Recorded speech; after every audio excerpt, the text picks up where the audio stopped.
job of kind of describing the process, but I just felt like maybe on upon reflection, maybe not too impressed with maybe his ability to like cover his weaknesses, like you know, objections, like he didn't have maybe foresight into what objections there'd be to his to what he's proposing. So I don't know. I guess some of them that came to mind. I guess really the main one was like after I was thinking about it was he focuses a lot on the effect, like according to his own logic and thinking. He is the whole time he's talking about the effects, but he's referencing this whole referencing he's referencing them all as a cause. And what I mean is he never actually talks about the first cause. He never talks about the Big Bang. He never mentions the Big Bang. Well, And I think he does. He might not believe in the Big Bang, but he does believe. So that's an interesting thing you picked up on there. I don't think he believes in the Big Bang. that's interesting. So what would this be like pre Big Bang era? No, I don't know that that's the problem. I think it might have been. I know. We'll talk about where he fits in time, but he very specifically believes in an infinity of the past. Hmm, So it's not important to believe that in order to be a determinist, but it just happens to be the case. There's one line in the essay when we read him, he gives it away that he believes in an infinite past of events, which again almost nobody believes in, and it's certainly not necessary to believe in for the rest of his arguments about determinism. But yeah, I don't think he believes in a Big Bang. okay. So I guess that would explain it. That's interesting, and I never heard of that. I didn't even. I just would figure that a determinist wouldn't think that, but I guess that's all new to me, pretty much. Yeah, it's interesting. He's interesting in that way because it's certainly not important to his argument. He mentions it here in one line. He says, well, we'll probably get to it, but he says here, an infinite series of events in the past. Time was never empty. Objects have filled it from all eternity. Mm. Let's see here. I think there's a clearer line where he says it explicitly. But anyway, yeah, that's an interesting thing to pick up on. No, he's you don't have to. Obviously, most determinists believe in a starting point, and there's of course a philosophical argument for why there can't be an infinity of time behind us, because we would never get to this point if there was an infinity of time behind us. Hey, dog, you should probably go away if you're going to pant. It's a little hot in here for him. Okay, so yeah, so that's interesting that you picked up on that. Yeah, and I also have the same feeling that you do, that he feels overly confident in his arguments and doesn't really take into account objections. It seems like he's pretty satisfied with the case he made, and some people Right. will find it very satisfying. But I think I'm in the same camp as you, where there's a couple of times where I'm like, wait a minute, hold on a second here. You're Yeah. smuggling an awful lot in with that assumption. Um, Yeah. so let's do this. Let's get started. So here we are. Let's jump down to the course. And we're in determinism. And we're at Paul Ray now. Okay, so maybe we can make this a little wider. Let's see. There we go. Okay, so for those of you who are really interested in this determinism argument, and here's some really awesome books that you can read that are short and popular, most of them. They're really easy and good reads, and some of them are very deep and profound. God's Debris is fantastic. Sam Harris's little essay on free will is also from a determinist perspective. So we can look at those. So we can talk about Paul Ray briefly. He read Lamarck and Darwin and Schopenhauer. We know for sure he read them. He shared a belief with Lamarck that acquired characteristics could be passed down in heredity, which is a really, really interesting thing. So when Darwin, this doesn't matter for our conversation, but briefly, when Darwin had come up with his theory of nature selecting advantageous variety from amongst random variety in populations that could pass down their traits hereditarily, he did so having set out to prove Paley correct. And Paley was essentially the head biologist at the time, and his textbook was I think it's from Paley that we get the Watchmaker. So the idea is, well, let's go study nature like taxonomists and stuff. Let's go look at organisms and study them, and then we'll discover in our study how intricately and finely tuned they are, and then we'll learn something about God and his character for caring about. I think famously he said something about a boar's tusks wrap backwards around its head. And he said, well, that doesn't make any sense. Tusks are for spearing, and you can't spear if the spears are backwards. And then he observed that the boar's head was very heavy, and when he slept, his head would fall into the mud. And when it falls into the mud, it would get mud in his eyes.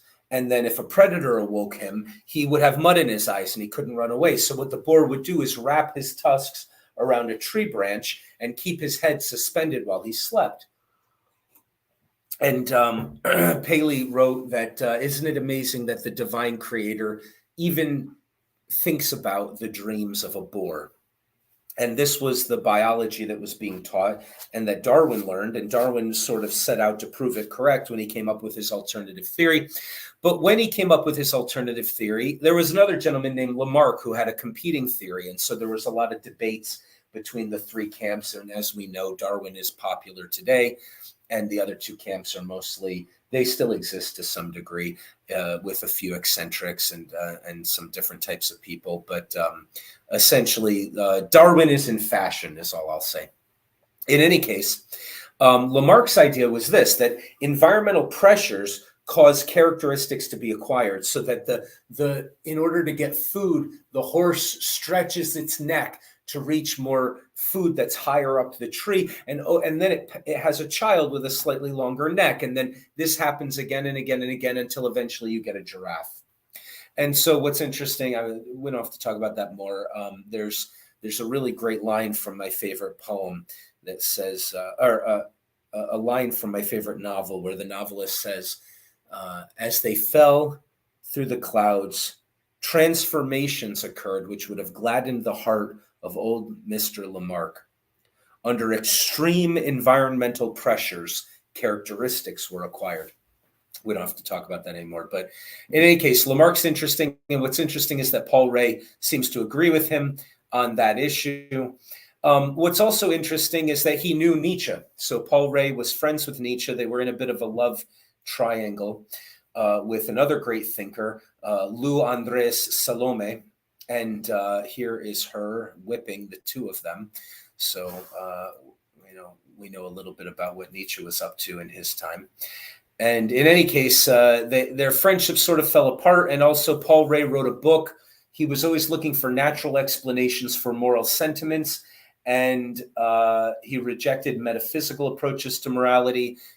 He wrote a book on the origins of moral sentiments, like why we feel something is good or bad. And you can see all of the emphasis that he has in his essay excerpts that we've read on determinism, where there's a reason why I hate to say this, but one might suspect that there's a reason why he's interested in defending determinism. There are hard determinists who have other motivations. It's not everybody's motivation who's a determinist, but Paul Ray's motivation does seem to be to help explain away or explain a phenomena of moral sentiments. Why do we feel guilty? Why do we feel like some things are shameful and some things are laudatory?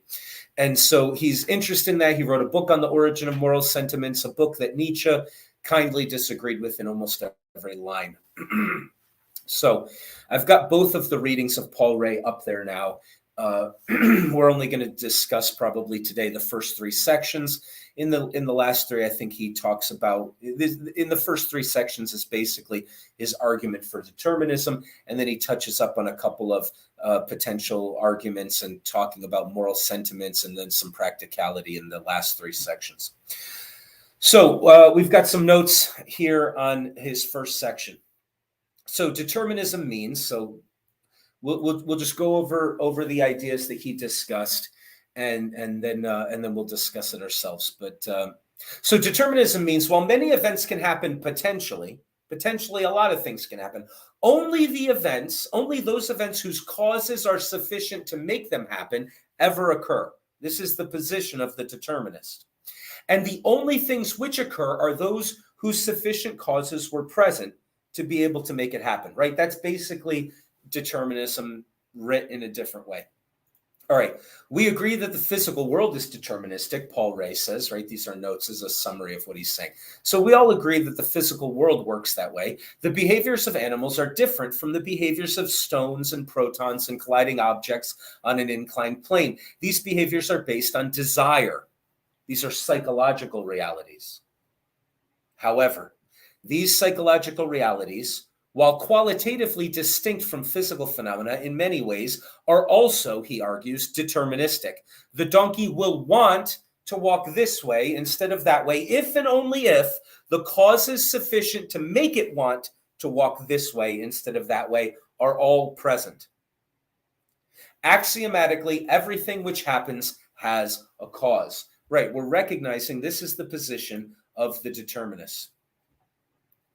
Our observation confirms that this rule applies to the behaviors and the necessary desires in that chain of causation of animals.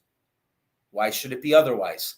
The confusion comes from the fact, all right, so he says basically we all agree it's true of the physical world, and if we observe carefully enough, we'll agree that it's true of animals. But it's harder to understand that it's true of animals, and then he gives an explanation of why we make the mistake of thinking it might not be true of animals, and that answer is simply that the psychological causes are not available for us to observe in a microscope or with our vision, right? They're not visible to us. The confusion, he says, or this is a paraphrase, comes from the fact that the physical causes of physical events are available to our observation, while the causes of desire and choice are internal to the mind of the creature doing the choosing and ultimately the acting, and so they are invisible to us. But they must exist in the causal nexus of the world, which always and everywhere follows this is a quote, this is something he says all the time, the universal law of necessity. All right? He's defending the universal law of necessity. And he's basically sort of standing there saying, this thing's important and I'm going to defend it and we're not going to forget about it. And I'm not going to let us pretend it isn't real because we like these illusions or because we can't see the actual psychological causes. And so we make up a type of folk psychology to allow ourselves to believe in fairy tales. I'm going to defend this universal law of necessity. That's how he's defending determinism. Okay. Furthermore, he says, the factors which go into making the decision for an animal are rarely conscious, even in the mind of the animal. They are invisible to the actor himself. What causes are sufficient to make him want and then choose one course of action over another. Yet they must be there and be sufficient to cause the animal to make whatever choice it makes. It seems that things which do not happen are possible nonetheless. Okay, this seems to be an objection to his determinism. Like I hit a golf ball, I putt, and the ball goes to the left of the hole. I could have made it. I could have made the shot. And he's being a determinist. He says, it seems like you could have made it. What you mean when you say you could have made the shot is, given the basic general conditions of the situation you were in when you took that shot, it's pretty likely you could have made it in all of the possible universes. He doesn't make this argument. I'm just expounding upon it. In all of the possible universes where you're standing in relatively basically that place with the grass basically the way it is and the ball weighing what it weighs, in all of those universes, maybe 70% of those universes, you make the shot or something like that. But it is not true that it really was possible for you to make the shot in a different way. In one way, of course, we understand what it means to say it's possible that something different could have happened. It's possible the donkey could have turned to the left instead of the right. But if he turned to the left, or if he turned to the right, we can say it's possible in one sense, but not in another sense. So let's see what he says here. Or this is paraphrasing it. And this is true in a sense. So it's true in one sense. It is not possible for the donkey to fly, but it was possible that he could have turned to the left instead of to the right, as we observed him to do. However, what we mean when we say this is only that the factors which made him turn to the right are so trivial and could easily be imagined to have occurred other than they were, that it is easy for us to imagine them having been different, so that they would have caused him to turn in the other direction.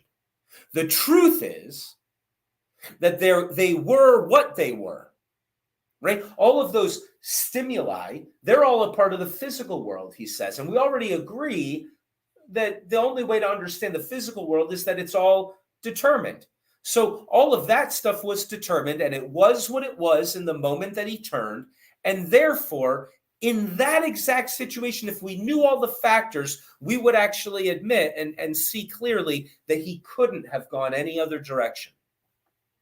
The truth is that they were what they were, and being physical and external to the donkey could not have been otherwise, as the whole of the physical world is subject to this universal law of determination. So in reality, the donkey had no chance of ever turning the other way.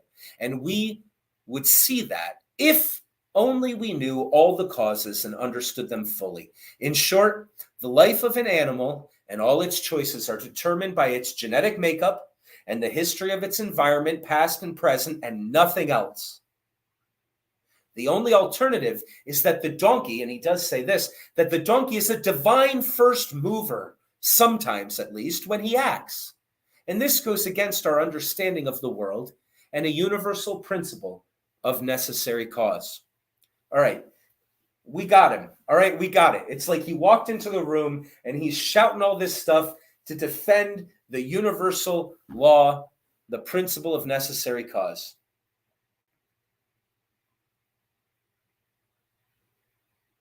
All right, this is pretty simple. True or false? Paul Ray believes that axiomatically all events happen because they are caused, and would like to extend this understanding to the choices of seemingly free agents. So you can take these on the website if you want to. It'll keep a poll that's anonymous of everyone's answers. Paul Ray believes himself to be claiming that donkeys never choose to move to the left or the right. All right, what do you think about that? Paul Ray is claiming that donkeys never choose to move to the left or to the right. Does anybody agree with that statement or disagree with it?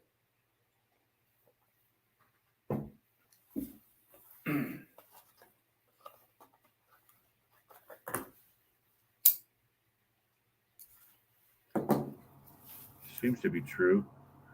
That's what he's claiming. There's a cause. It seems to be true in a sense, doesn't it? Yeah. Does anybody want to give an argument against it, that he doesn't think so? Well, if he's saying choose, is he implying then free will? Well, this is interesting. So I worded this question. Paul Ray believes himself to be claiming for a reason. So let's deal with an easier question. Is Paul Ray saying, from our perspective, our judgment, not what he thinks he's saying, is Paul Ray saying that donkeys never make a choice? Or is Paul Ray saying donkeys can make a choice, but that choice is determined? They can, but it's determined. So that's definitely what he believes he's saying, right? He's not saying there's no such thing as a choice. He's saying there's not a free choice, okay?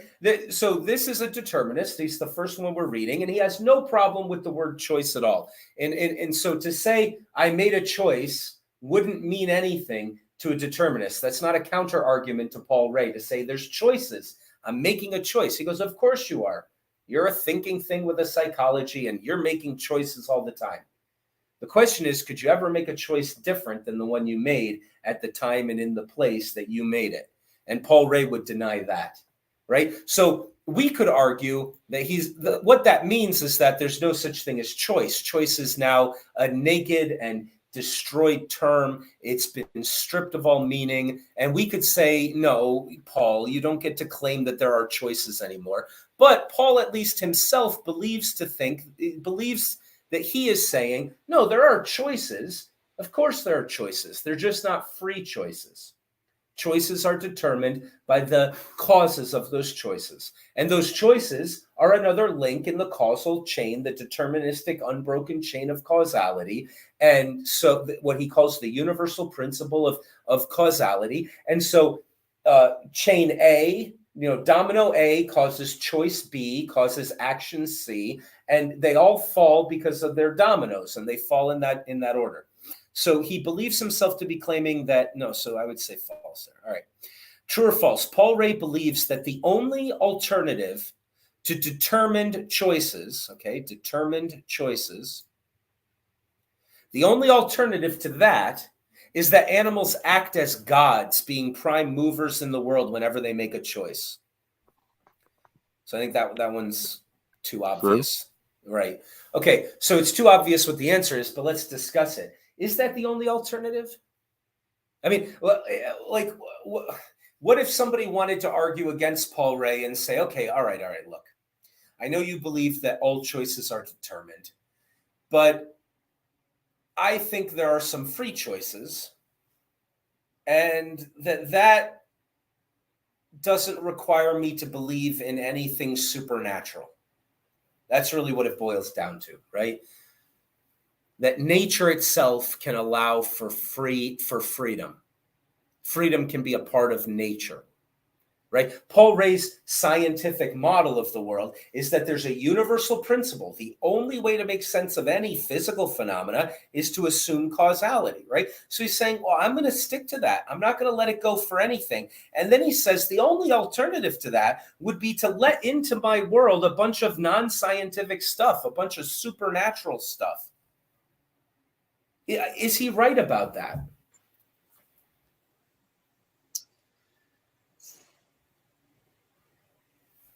We're going to do, in the 5th month, we're going to do divinity and arguments for God's existence, but there is an argument there's a series of arguments based on X can't be explained unless God is the origin of it. And some people use freedom as one of those things because they would agree with Paul Ray that if it's all matter in motion being determined, then maybe there's nothing divine about being. But the only alternative to that would be something supernatural, something above what science could ever make sense out of. Now, I don't know that that's true, right? We might be able to think to ourselves, I don't have to believe in something beyond nature. I can believe that nature has freedom in it as one of the components of being. The cosmos has some element of freedom. But most thinkers on both sides of this debate don't agree with that. They actually would agree with Paul on his setup here. Does anybody have any thoughts on that?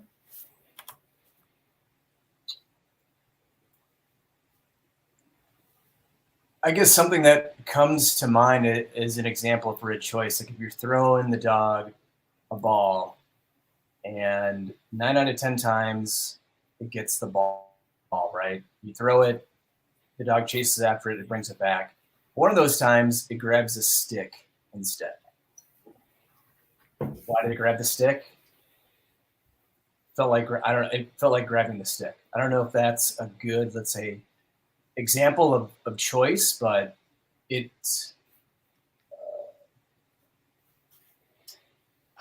kind of breaks away from, I guess, the cause you're throwing the ball and just the assumption the dog is going to continue to get it and decides to get something else. Okay, good. Let's dive into this. I like this dog thought experiment. So I'll take on the position of Paul Ray. I'm not saying that is my position, but I'll defend Paul Ray's position in describing the choice of the dog. If you would be kind enough to look for evidence of a free choice there. And spoiler alert, neither of us is going to get the answer at the end of this. So there's no winning or losing this debate.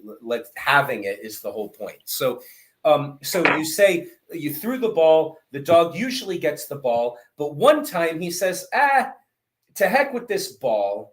I'm not going. Oh, sorry. We'll add you back in there. 1 second. All right. Oops. We're having a connection issue. We're getting added and lost. Okay. So throwing the ball, the dog's catching the ball. And one time the dog says, the heck with this. I've been wanting that stick. I've been wanting that stick all day long. To heck with this. I just fetched the ball 9 times. I'm not catching the ball again. I'm leaving the ball there in the dirt, and I'm going for that damn stick that I wanted this whole time. Oh, man, we keep losing and then re-adding and losing. Sorry about that. Are you there, buddy? Yeah, I'm here. I was just, since we're going face-to-face, I was just going to turn on the camera, but it's... Oh, okay, we're trying to get the camera working. I tell you what we'll do here is we'll find a way to get it working, and then we'll pick this up again. Okay, so we'll pick up the dog thing, and that's going to give us a great opportunity to explore the differences between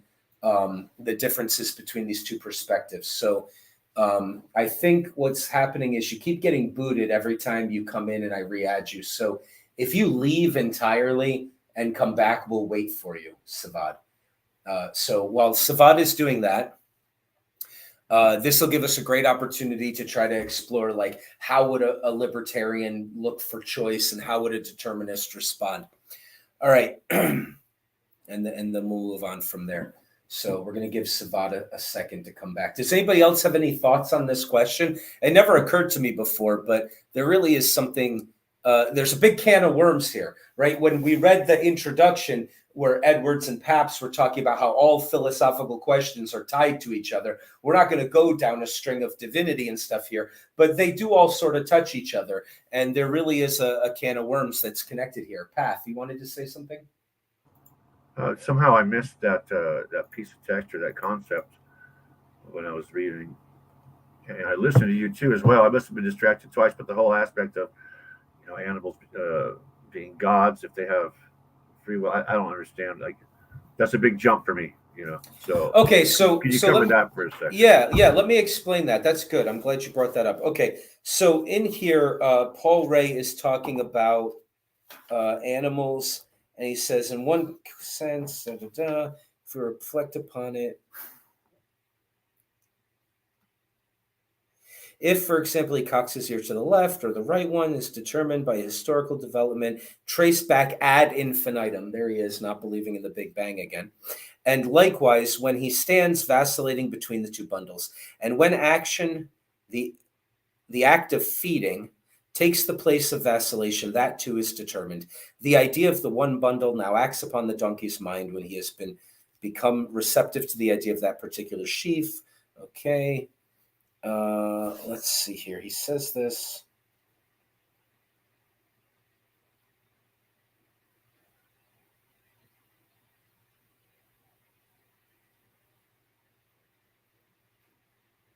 In one sense, the donkey is right in thinking I could have turned to the left. His state at the moment was different. I could have acted otherwise.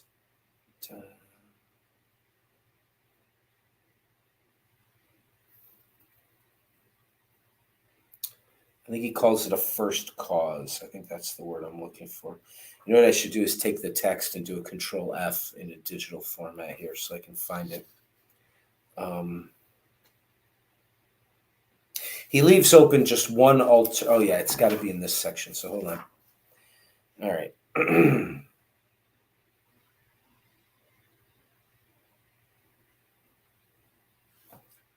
All right, we're going to get Savad added in there.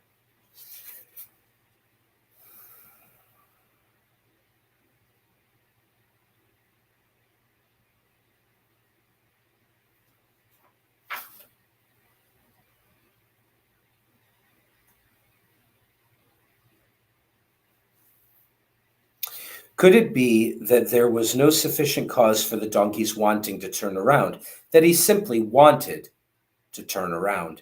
His act of will would then be an absolute beginning, right? He doesn't believe in absolute beginnings. There's something divine about absolute beginnings, potentially. I'm not saying for sure. Oh, man, the tech is just going to keep kicking Savad out every time he comes back in. That's a bummer. Okay. Is he kicking him out because he's trying to use a camera or something? He said. I don't know. It looks like he's in now. How you doing, brother? Can we hear you? Yeah, it's saying I don't have a camera. Okay, let's ignore. We'll ignore the camera for now. We'll get it leave it fixed alone. next time. Sorry Yeah. about that. That's all All right, good. we're going to answer a question for Path, and we're going to explore what it means for Paul to think that the only alternative to a determined choice would be something like a prime mover, something divine, something supernatural that's outside these laws that he wants, this universal principle. And then we're going to do this thought experiment of yours, which is going to be fantastic. Cool. So could it be that there was no sufficient cause, that it was just an act of will? His act of willing would then be an absolute beginning. An assumption of that kind is contradicted by experience and the universal validity of the law of causality. By experience, since observation teaches us that for every act of will, some causes were the determining factors. By the universal validity of the law of causality, since, after all, nothing happens anywhere in the world without a sufficient cause. Why, then, of all things, should a donkey's act of will come into being without a cause? Besides, the state of willing, the one that immediately precedes the excitation of the motor nerves, is no different in principle from other states. That is, that of indifference or lassitude or of weariness. Would anyone believe that all of these exist without a cause? And if one does not believe that, then why would you think that just the state of willing could be thought to occur without a sufficient cause? Okay, so just in this one sentence, his act of will would then be an absolute beginning. He doesn't believe in the Big Bang, which isn't necessary for determinists. Most determinists think of a start to time, but he's very much against absolute beginnings. And if the chain of causality that he believes in from, we would say from the Big Bang up till today, he would say it goes back forever. Which again, there's philosophical problems with that, but we're not going to get distracted by that. It doesn't matter. He's just looking at the chain right now. At the chain right now, for it to be broken, and then a choice to come in and start a different chain for the future, that's heresy to him, right? That would be like saying, take all your science books and throw them in the trash. Every way that I make sense of the world, I'm thinking like Paul Ray, everything that allows me to make sense of the world is to believe in this universal principle of causality. And why would I give that up just because you used the word choice? If I said the donkey's tired and that's why he's not moving, you wouldn't say, oh, well, that has no cause. He's just a divine donkey manifesting tiredness. You would say because you plowed him all day and he's exhausted, therefore he doesn't move, right? So there's other psychological states that the donkey could be in that you'd have no problem thinking were totally caused. Whence comes this magic will? Whence comes this magic ability to choose? The desire to choose, or the desire to go to the left instead of the right, for Paul Ray is exactly like all other things in the universe, including all other psychological things. It's just the product of everything that came before. You didn't choose your parents. You didn't choose your genetics. You didn't choose your memories. You didn't choose all the things that happened to you. And you didn't choose the state of the physical world around you right now in the moment that you made your choice. And all of those things are all that you need to explain your choice. Maybe we don't know all of those factors, but if we did, I believe in the universal law of causality, and so your choice would be understandable, comprehensible, explicable. And then the idea is, again, he says, if it's not that, it's an absolute beginning. It's like magic. It's outside the scientific way of understanding things. It's supernatural. And he basically just says it quickly in one sentence and says, well, obviously not that, and moves on. All right. Does that make it clear? Sure. Yeah, it does. It's just, yet his opinion is it could possibly just be random. Randomness is not something he's compatible with. Absolutely not. Shaken. Absolutely not. No, he believes in a universal. It's everywhere. It's the nature of the cosmos. It's the DNA of being, right? It's the whole universe has a principle of causality, which means not only does he deny free will, which would require a break of that chain, he denies randomness. There's no such thing as chaos. There's no such thing as things just happening because they happen. Absolutely not. Now, often when we have these debates, people will make the mistake of thinking those are the same thing.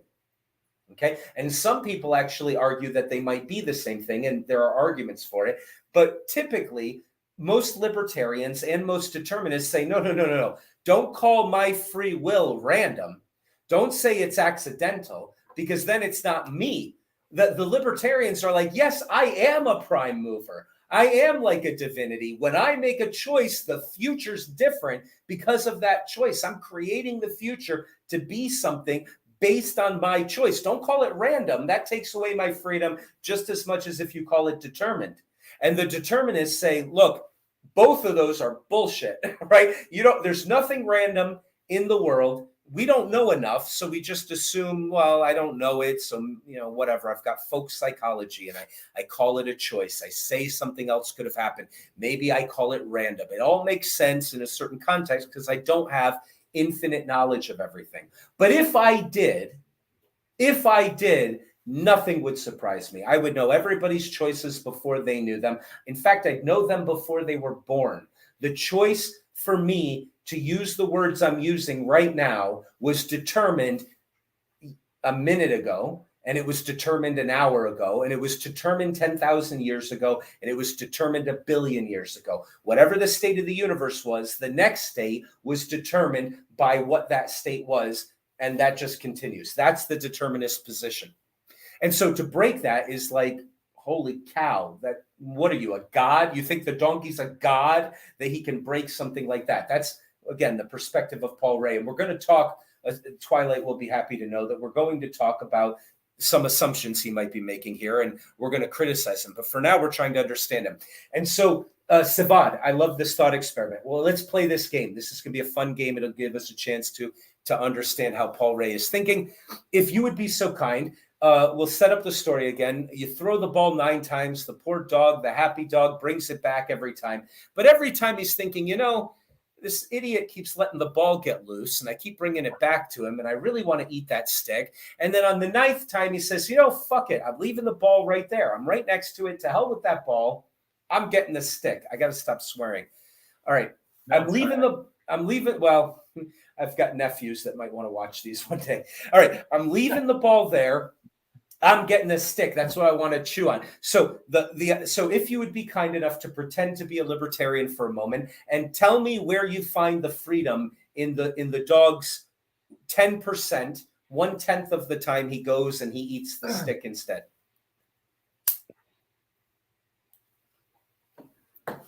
Well, because it broke away from the pattern of that, or the traditional path of going and getting the ball. And regardless of what the owner is asking it to do, saying, here, go get this ball and bring it back to me, as you did the 9 times before.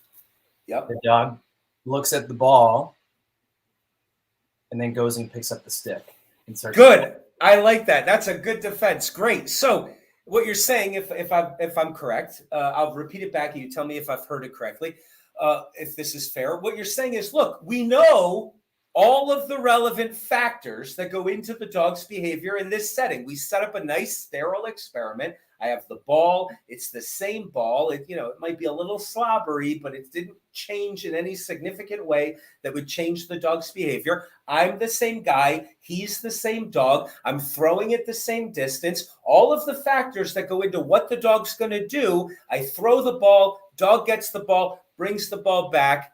You've got one piece of evidence. I do it again. You've got another piece of evidence. I do it again. You got another piece of it. We got 9 pieces of evidence that what happens in this situation with these factors is the dog gets the dang ball and brings it back to me. And then magically, if I asked you, Paul, with your scientific universal principle of causality, what do you think's going to happen if I, standing right here while you've been standing there the whole time and we've cleared up all the other factors, the sun is basically in the same place it was before. I mean, you can't be talking about some crazy little factor. The relevant factors are obvious here. What do you think is going to happen if I take this ball and throw it about the same distance while the dog is looking at me, anticipating I'm going to do it like he just did 8 other times? What do you think is going to happen? And Paul would have to say, I think he's going to go get the ball and bring it back. And then I throw the ball. And in this instance, the dog runs up to the ball, decides to heck with this ball, turns to the side and grabs the stick, brings it back, or goes off and chews it. And you say, you see, Paul, things you don't predict can still happen because choice is an element in this cosmos. Is that about right? Yes. All right, that's pretty good. That's a good argument right there. I like that. Okay, this is Paul's response, and it's easy to predict. Paul's response is this. I'm sorry, but you did not run the same experiment. If we got in a time machine and we stood here as we did before and you threw the ball exactly the same as before, the dog would go and get it 9 times. And then on the 10th time, he would go and eat the stick, because you don't see all of the factors that go into the dog's psychology. But every time you threw that ball, he wanted that stick. He noticed that stick, and that stick desire was there. And then he ran and he got the ball because he wanted to please you more. There were multiple psychological factors happening, and that's what you need for a choice, because some things are pulling him one way and some things are pulling him another. And his desire to please you allowed him to exert the energy to get the ball once and bring it back. And because he's a loyal, good dog, it exerted the energy a second time and brought the ball back. And he did it 9 times. But there was no chance in this universe that on the 10th time he was going to do anything but say, God dang it. Again, I'm done. He knows I bring the ball back. He's not even giving me a treat for it. I've wanted that stick for 9 throws already. I'm getting the stick. And at that point, the desire for the stick just became larger than the desire to please you and get the ball, or his desire for the ball. And so there were these multiple factors in his psychology, and they were weighing against each other and pulling on each other. So the dog made a choice to get the ball and bring it back. And then on the 10th time, the dog made a choice to go and chew the stick. But in both situations, the dog did not make a free choice. The dog had to make the choice that would be determined by all of the relevant factors that went into what he chose to do and then the action he performed. Does that make sense?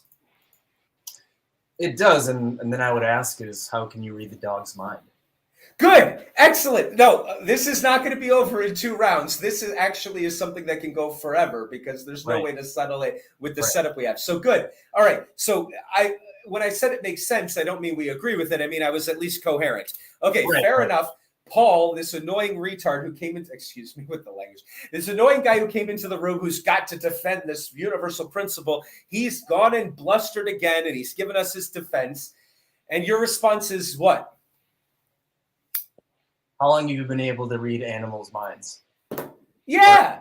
You know, that's interesting. He claims to know that this is what's happening in the mind. Is that anything more than just what he believes? I mean, he doesn't have evidence that there's a universal law of causality. He just keeps asserting it. He keeps saying, well, if you knew all the factors that we don't know, so what right does he have to say he knows something he can't see? Projection. Yeah, it's imagination, right? He's making up, well, if we knew, it would work like this. How do you know that? I'm blind to the psychology of the dog. I predicted he'd pull the ball back on the 10th throw. Right. I was wrong. You, Paul, you predicted he would bring the ball back on the 10th throw. You were wrong. We're both equally blind to what's going on inside the dog's head. You keep asserting this universal principle of causality. Why, again, do I have to accept that? It's your idea. It's cool that you think it, but I don't know if I've seen an argument yet for why we have to accept it. It's just, does anybody else notice from the first section an argument he makes for why we have to accept this idea of his?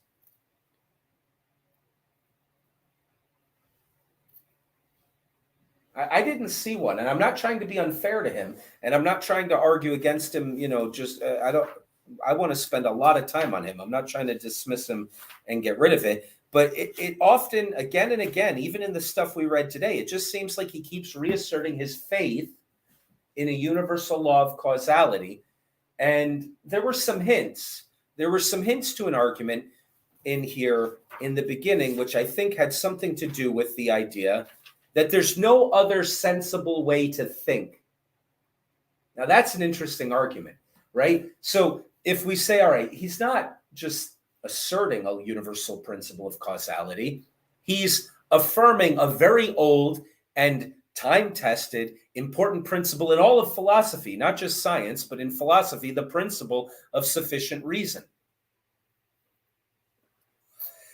There's hardly a philosopher, if you look at the history of philosophy, that doesn't affirm a principle of sufficient reason. You know, whatever happens, happened because what was necessary for making it happened first, was present, right? It's not like Paul's response to us saying, well, give me a reason to believe in this law of causality might be, what are you, a moron? Like, there's no other way to think. It's not possible to think about things and make sense of them unless you do it that way. Otherwise, you know, my cup could turn into a flower. It could turn into a bowling ball. Anything can happen if it can happen without sufficient reason.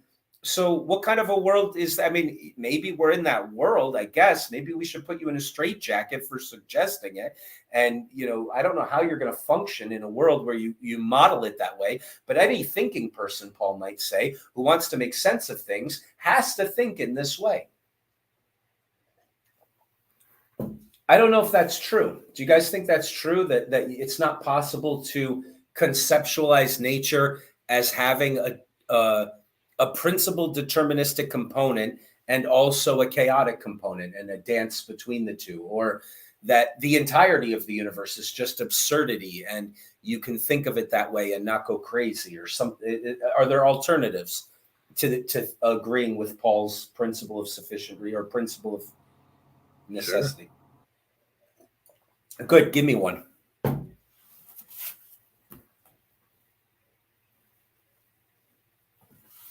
Oh, we can't hear you, Path. Or I can't hear you. Well, very well. However, there's just certain sets of parameters which are determined. You know, you mentioned some earlier. You know, your parents you're born to, the place you're born. Genetics. There's various things, and then the interactions with other people as you go through your day. Some things you can consider to be predetermined as you come into contact with them because they happen. You can assume they're predetermined, but that could also just be some randomness that the other person, let's say you walk down the sidewalk, somebody bumps into you, but they are really never ever there on that road and that sidewalk. You couldn't have predicted it or something like that. It's just another random thing. I don't have a great example or anything, but yeah.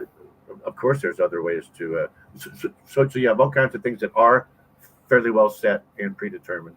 And there's all kinds of other randomness that interact within this scope of predetermined aspects, right? Yeah. So now, yeah. I'm sorry. Were you not finished? I didn't want to cut you off. Okay. So now 2 questions have come up. Go ahead. Sorry. Yeah, so 2 questions have come up. And first, I think you're right about both of them. The first one I think you're right about is that, of course, you can think about the world that way and navigate the world just fine. You're not saying everything's chaotic and there's, you know, why get out of bed? Because in the next instance, I might be an astronaut orbiting the moon and anything can happen. And so, you know, you don't have to go that far. You can be a reasonable person who says, yeah, some things make sense and are determined, and there's a principle of order that's operating in the world. And also there's potentiality and there's chaos and there's newness that comes into being. And both of those are real. And we can only make sense of things. We have to think deterministically. But as philosophers, we don't have to affirm that that's universal when we have no evidence for it.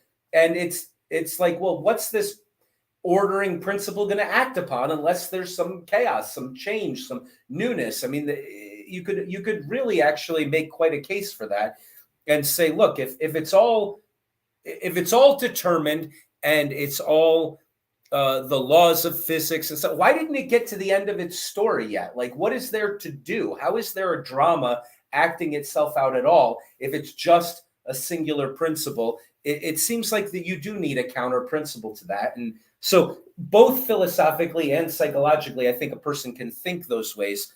And I think you're right about that. But Paul doesn't think so. Paul seems to think, and again, I'm not trying to be unfair to him, but he seems to think that there's no way of thinking other than to believe in a causality. I mean, he points this out that we do, or actually in the intro to this section, I should say, Edwards and Pabst point this out, that we think this way all the time. Nobody would go to a doctor, as they pointed out, and say, hey, doc, these are my symptoms. And the doc comes back and says, okay, we ran a bunch of tests and we've determined that your illness has absolutely no cause. It's just here. It's like, wait a minute. If the doctor says I've never seen this before and I don't know what the cause is, I could hear that. But if you're going to tell me there is no cause and it just happens, it just is, I feel like, can I get my fee back? I'm not going to pay Agnes on the way out. That's for darn sure. Like, what are you know what I mean? Like, what kind of an answer is that? So we tend to assume that, or we tend to rely upon, would be a more charitable way of putting it, a rule of causality when we're thinking all sorts of ways. And of course, Paul can agree with you that, well, there's things that are so complicated or so trivial and blind to us that we couldn't take the time to find them out, that it seems like there's randomness involved. And that's fine. Just assume it's random. Random is a category for it's all determined, but I don't have the time to look into what determined that. So I'll just say it happened. It happens and I'll take it into account. And therefore I'm not stuck only thinking about the things that I have all the answers for, right? It's like, my wife prefers Rocky Road to chocolate ice cream or something like that.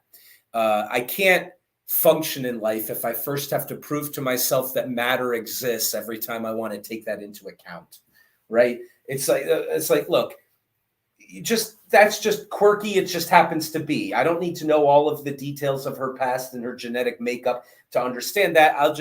And even though I can't do that, I don't have to be blind to the fact that person X likes chocolate instead of vanilla. I can just say, oh, that's just a feature of that person.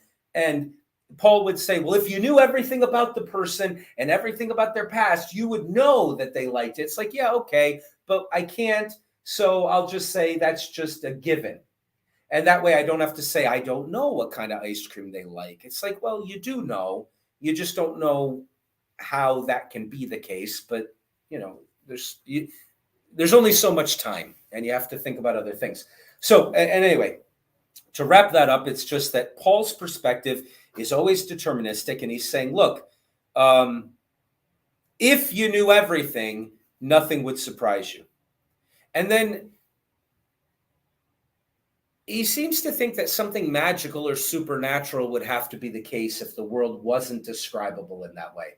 The donkey is a prime mover. He's an absolute beginning. He's a manifestation of a will that is stronger than the entire cosmos itself, which all operates according to these principles.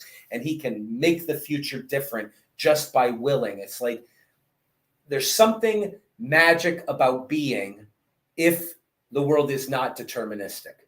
And Paul thinks so too, right? You might imagine that a libertarian would be criticizing a determinist and saying, hey, you've taken all the magic out of the world. It's just black and white and boring. And okay, I'm entertained because I don't know enough. But if I knew everything, I'd be bored. And Paul's like, oh, yeah, that is how I think. That is what I think. But that's because I don't believe in magic. I believe the world is ultimately comprehensible, even if I don't have the time to understand every detail. Am I going off on a tangent? I feel like I'm rambling a bit too much now, but I think that's too clear. I had a sort of thought on the subject of magic, because I actually think both camps, there's magic to them, because it's like there's certain implications for determinism that I think are like profound.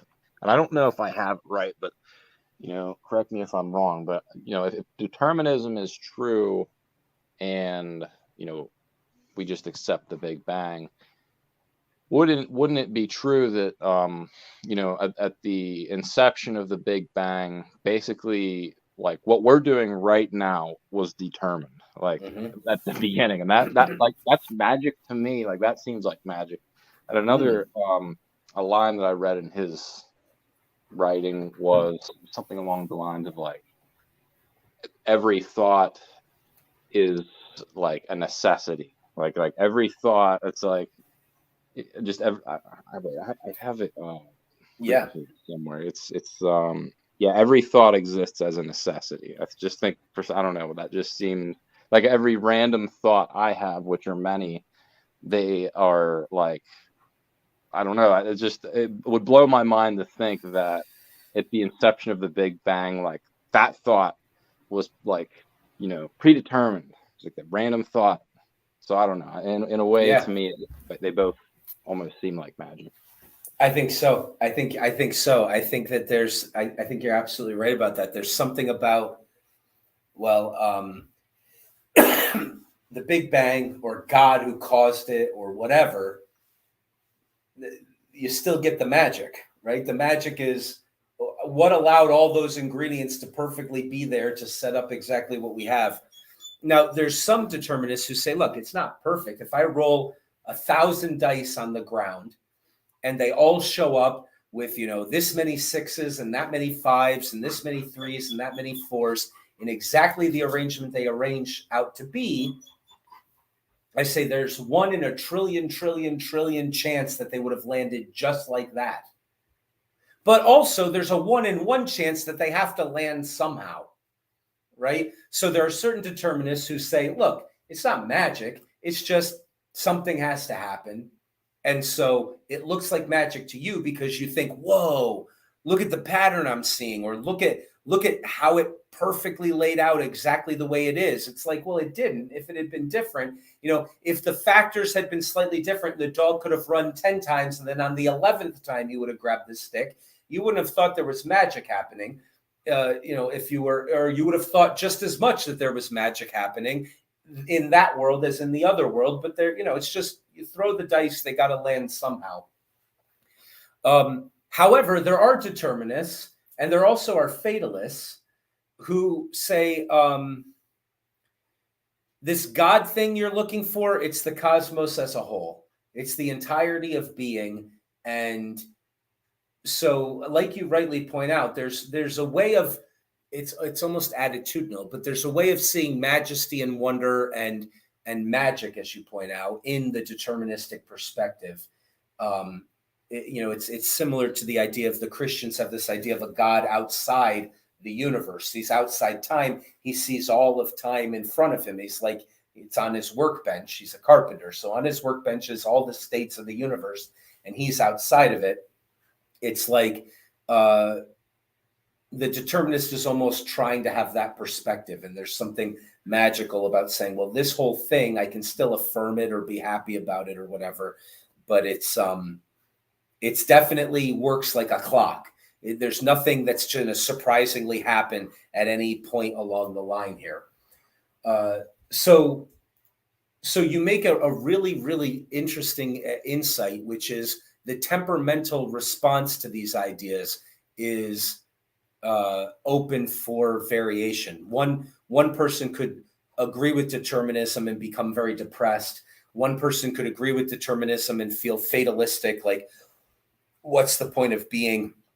Another person can amor fati, can fall in love with their fate, and Nietzsche talked about that. And in any case, the fact that both sides, Paul is trying to avoid magic, right? He's definitely trying. He's not saying, oh, look how much I love this. He's trying to defend something he thinks is true, maybe because he's trying to make a point about moral sentiments and stuff like that. But the point that he's trying to make, he's not really expressing, magical joy and wonder at it, nor is he expressing depression. He seems admirably, intellectually very virtuous, right? There's something about the way he's writing where you think, wow, what a brave guy to stand where he thinks the truth is and to not flinch, even if it says to him, all of your choices are illusory to you and stuff like that. Anyway, maybe that's my imagination working, but that's the tone I pick up from his attitude towards it. That was a really interesting point, and I think it has this whole determinism, free will thing is it's discussing. We keep using the word magic. It's discussing a magical element of being, or what we might change the words to. It's touching upon whether or not there's anything super about the natural or super about being, right? Is there a supernatural and it's free because he's free and he made us free? Is it the super? What's super about it is that there's nothing like that, but it's all determined and was from the beginning, saying yes to itself and never breaking this divine seeming overarching universal principle of causality? Is it super because there's something super within it that it's all nature, but nature is pretty super. So you could look at that which is above nature, the supernatural, but you can't really discuss this topic without trying to find out what's super. It's on the table. It's what super is on the table here, no matter which perspective we're looking at it. And that's an interesting observation that had never occurred to me until you said that. And that's quite interesting. All right. We can do one more round of Sivad. Where did we leave off here? We can do one more round of this because this, like we said, can go forever. So where were we? Do you remember? We left off where I said, how can you read the dog's mind? Right. Okay. So, Paul, you're claiming that this is what's going on, but you don't know any more than I know. So give me a reason why I have to think that this law of causality doesn't stop at the dog's skull and that it arches over everything and it's infused into it's universal, as you say. Why do I have to accept that? You haven't really told me. You just keep asserting it. It's like, well, if you knew the invisible things inside the dog's brain, you would see how right I am. It's like, well, you don't know and I don't know. And where do you get the right to claim that? Okay. So I feel like the response is, well, there's no other way to think, right? There's no other way to make sense of anything. Are you going to just say you live in a world where magic things happen? And what are you going to do? Record the magic things. Okay, well, I love my dog. Why do you love your dog? Well, he and I play together and he catches the ball and he loves chewing sticks. I think that's very great. And tomorrow, Paul might say, when he rips out your throat because you have no idea what he's going to do, because the causality that makes him act a certain way, that's not what's making him be the way he is. When he flies to the moon, or even if it's not that physically absurd, when he makes a choice that has nothing to do with your model of his personality, what are you going to say? I mean, that's not the way to think. Obviously, you know your dog. And in order to know your dog and to love your dog, you know that he has a personality, which means he's inclined to do certain things. And when the stimuli are there, he's never going to rip out your throat while you're sleeping. He loves you. If you want him to rip out your throat, you're going to take a hammer and you're going to have to start attacking him. And maybe he'll just roll over and die, or maybe he'll defend himself. But you don't have to worry that he's suddenly going to do that because anything he does could magically happen. You know his personality because you know the habits and patterns of what he does because you think about him. And there's no way of thinking about him except implicitly, whether you like it or not, you agree with me that there's causes and there's effects, and it's predictable. How he's going to act is predictable, and that's what allows you to love him, and that's what allows you to have a relationship with him, and that's what allows you to throw the ball for him in the first place. And if you really believe that he could just magically do something out of nowhere, you wouldn't be able to love him or know him or have a relationship with him or expect that he's going to be there in the morning and not run across the country, or because, hey, it's not caused. What makes him act isn't caused. It's just whatever his little doggy mind decides to will magically in some way that's disconnected from stimuli and his relationship with you and his past and all of those things. If those things don't account for it, there's just something magical happening, and who knows, right? You don't really think that way, Paul would say. If you think about your dog at all, you think of him as something predictable. to, not fully, because you don't see all the things happening in his mind, but largely predictable and including in his choices. And there's no other way to think about it. What do you think? Well, I'd say that there's some confirmation bias on that the only one way to think is how you think. When you're talking about the psychology of the dog, of the stick and the ball, you're saying that the dog really wanted the stick, but he wanted to please me. If the dog really wanted the stick, it wouldn't be a 10%, a 1 out of 10 that he's going to get the ball, or that it wouldn't have been a 1 out of 10 that the dog would have got the stick. It would have been 9 out of 10 all one time.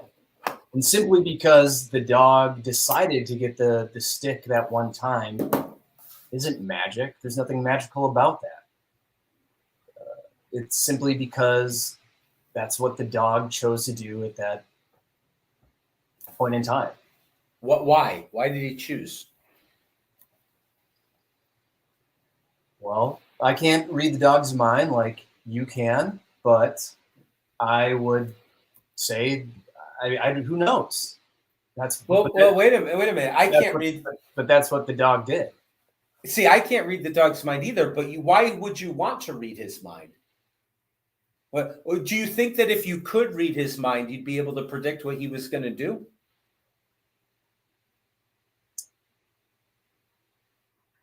What would you be reading?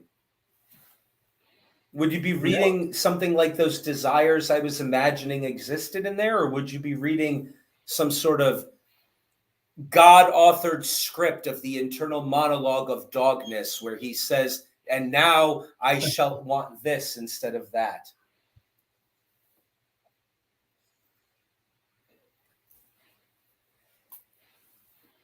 Or rather, would you be saying, well, I was reading the dog's mind and he loves that ball. He loves it a lot, but he gets tired of it after about 10 throws. And so he starts to look for other things instead.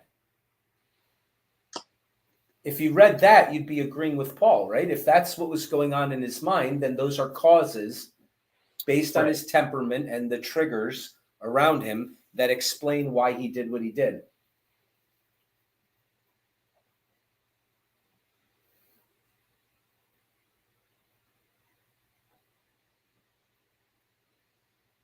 See, Paul is really disturbing us here, isn't he? He's really pushing us in a weird way to say, well, what would be the point of talking about a choice if it was magic and it just happened and there's no way of explaining it? The things you can't understand to that degree, you should never talk about. If you're going to make sense of the dog's choice, you're going to make sense of it based on, I like the ball, but it's not the only thing I like. And well, now you're talking about triggers and you're talking about internal psychological states that he would say determine why the dog did what he did when he did it.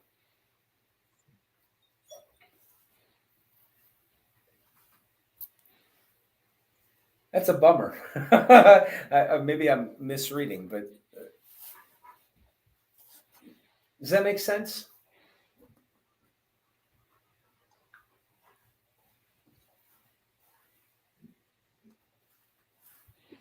Yeah, it does. Now, you had another argument there that I don't want to skip over. I think it was pretty good. So Paul is doing his best, man. He's doing his best to make us adhere to this thing. So what did he say? He said, oh, you can't think except to think in this way. And then you said, well, I said that was confirmation bias to believe that the way you think is the only right way to think.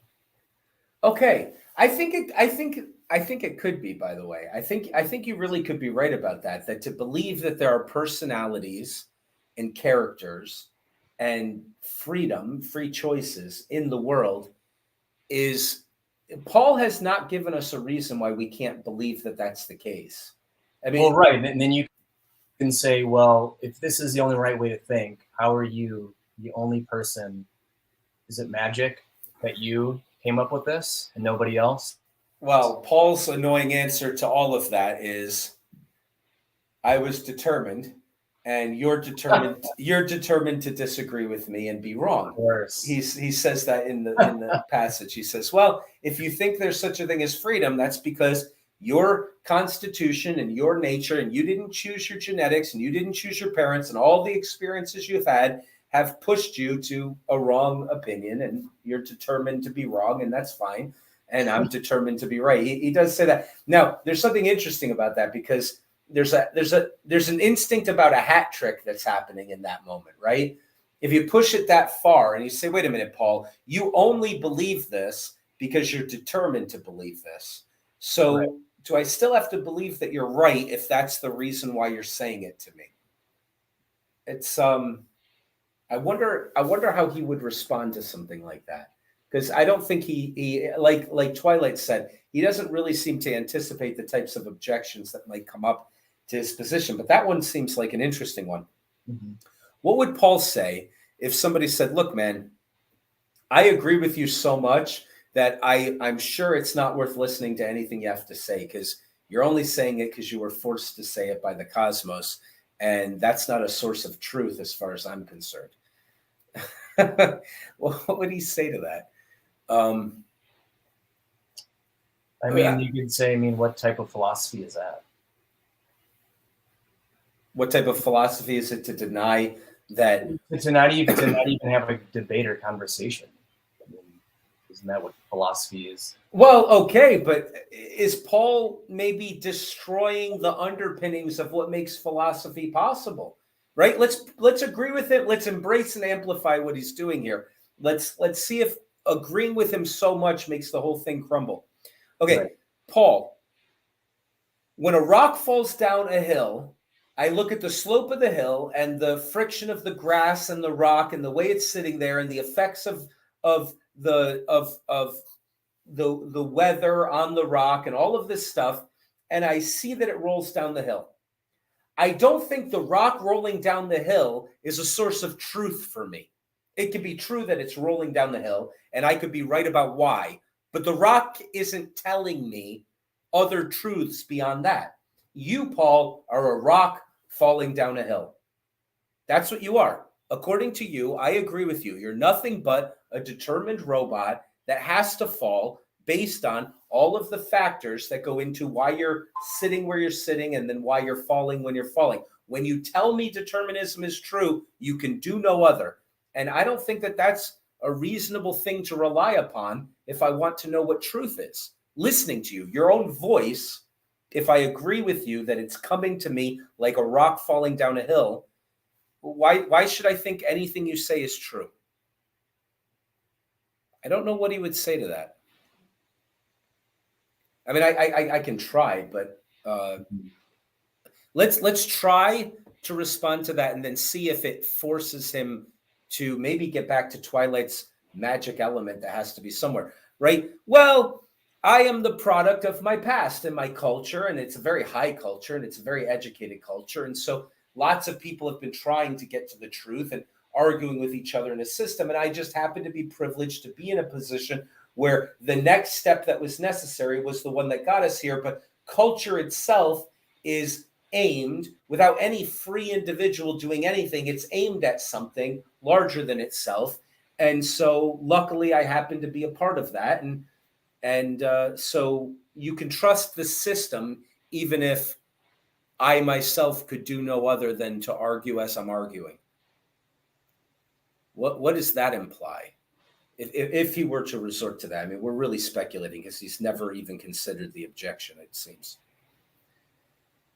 But if we were to speculate that a hard determinist responded something like that, and to say, well, there's my universal principle is a principle of order, and things are aimed at something that is more ordered and more accurate through argument and debate and trying to one up each other, and whatever the heck is going into, however long this conversation's been happening, it's been pushing us towards something without any free agent needing to be involved at all.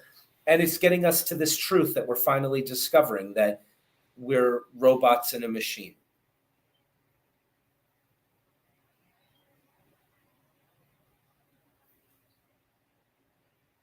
I don't know what that implies. It seems to imply a purpose to being, a purpose to the universe, but maybe it doesn't. Maybe the pattern is just as accidental as the sorting of different sizes of rock by a beach, by waves or something. It's like, yeah, something's happening here, but it's not for anything. But I don't know.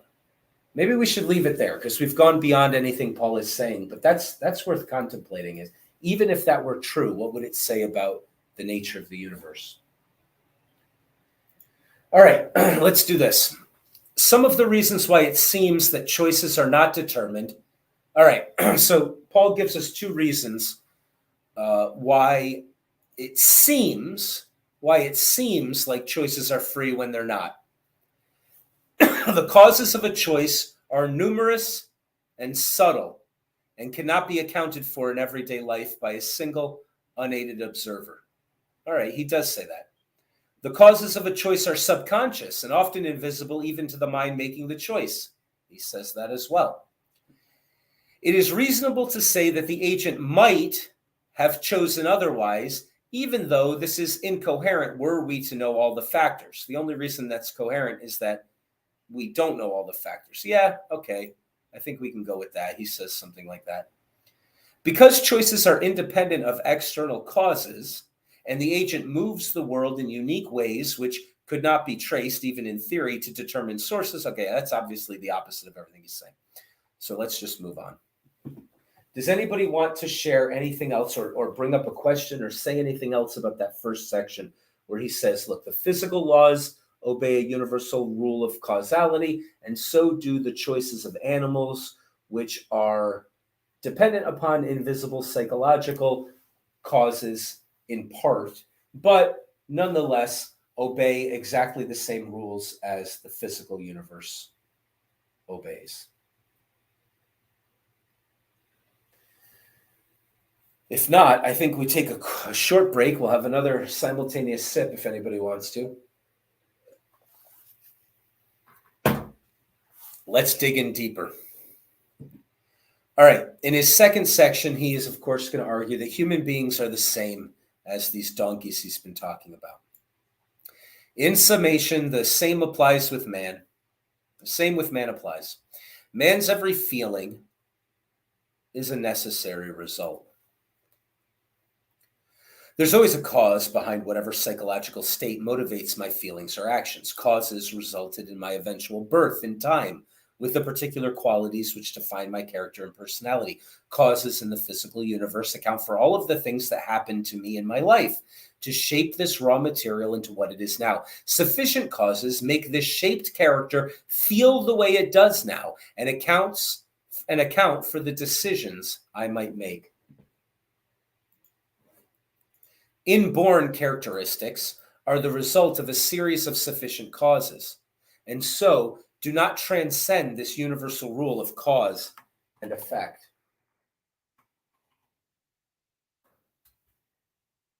All the thoughts you have, the trivial and the significant, the wrong and the correct, are the results of causes sufficient to make them manifest, and so there is no freedom of thought.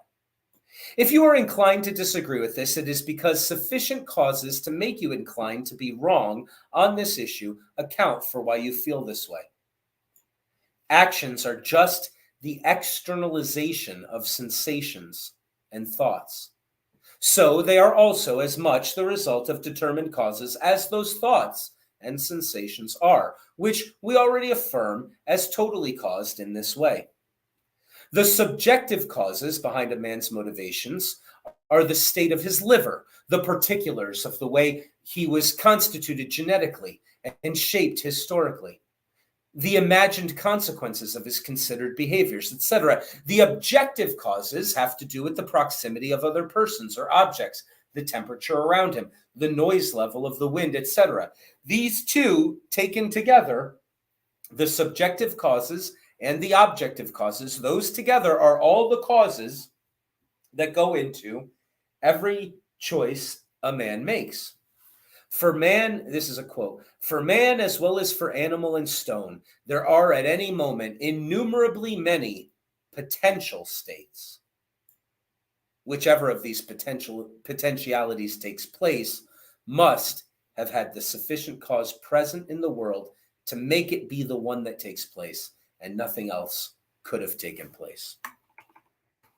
Okay, so there's not anything surprising there. We've already been talking about the fact that he clearly sees people in exactly the same way as he sees animals.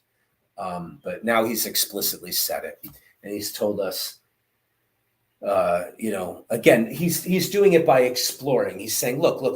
It seems like there's choices, but let's explore. What goes into the choices? Well, the same situation with a different person, he might have chose differently. So there's something about the way he's constituted. But what makes the way he's constituted? If you stop there and say, well, that guy freely chooses this, and this other guy freely chooses something else, you're not taking into account what makes two people be different. And what makes two people be different is the way they're constituted, and that depends on who their parents were and who their grandparents were and who their great-grandparents were, and all of the things that happened to him, and the way he was inclined to let one thing happen to him in a way that impacted him greatly, and the way he was disinclined to let another type of thing happen, right? His constitution and all the things that happen to him and everything around him in the moment that he makes the choice, all of those together are all of the things that you would need to know, and you can't know them all, but if you knew them all, that you would need to know to explain his choice. I'm just looking at choices, Paul would say, in exactly the same way that we look at absolutely everything in the universe. I look for all of the causes that make it happen, and I believe in the universal principle, this principle of thinking of that nothing happens unless it's sufficiently caused to happen.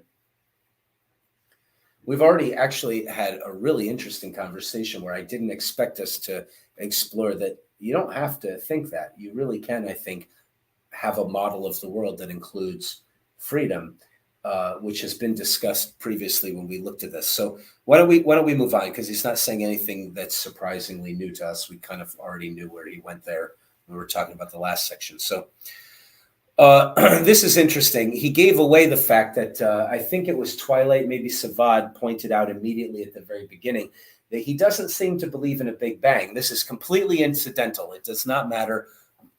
Most determinists believe in a beginning to time, or that time is circular or something like that. Paul Ray believes that time goes backwards forever. It doesn't matter that he believes it, but it might psychologically, right? While we're doing this philosophy course, we're looking at arguments and we're making arguments. We've been doing that this whole time. But another thing that we can do at the same time is take the thinkers that we're reading and model them as puppets. There's personality types. There's characters that are involved. We can think of the entire conversation as a play in some ways, and that the characters that come on stage, they bring something. And part of Paul's character seems to be a revulsion to absolute beginnings, both in time generally, which again is not necessary for a determinist, but also that's the pejorative he uses when he says that, of course, the donkey is caused to act and choose the way he acts and chooses. Otherwise, he'd be an absolute beginning. Well, it's almost like you say absolute beginning and you say something obviously false to Paul Ray.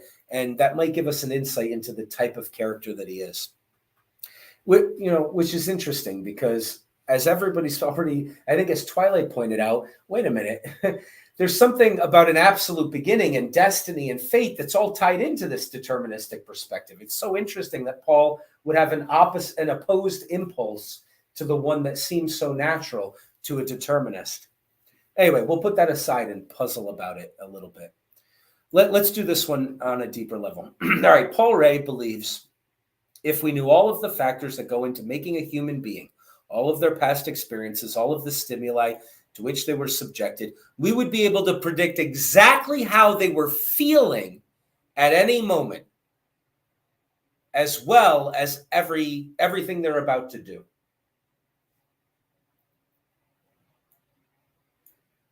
Does Paul give a special place to feelings that, acts of will are completely determined, but feelings, no. He thinks feelings are one of the causes that make you make your choice. They're just another chain in the determinism link. So, yeah, obviously he doesn't have a special place for anything, feelings or anything else.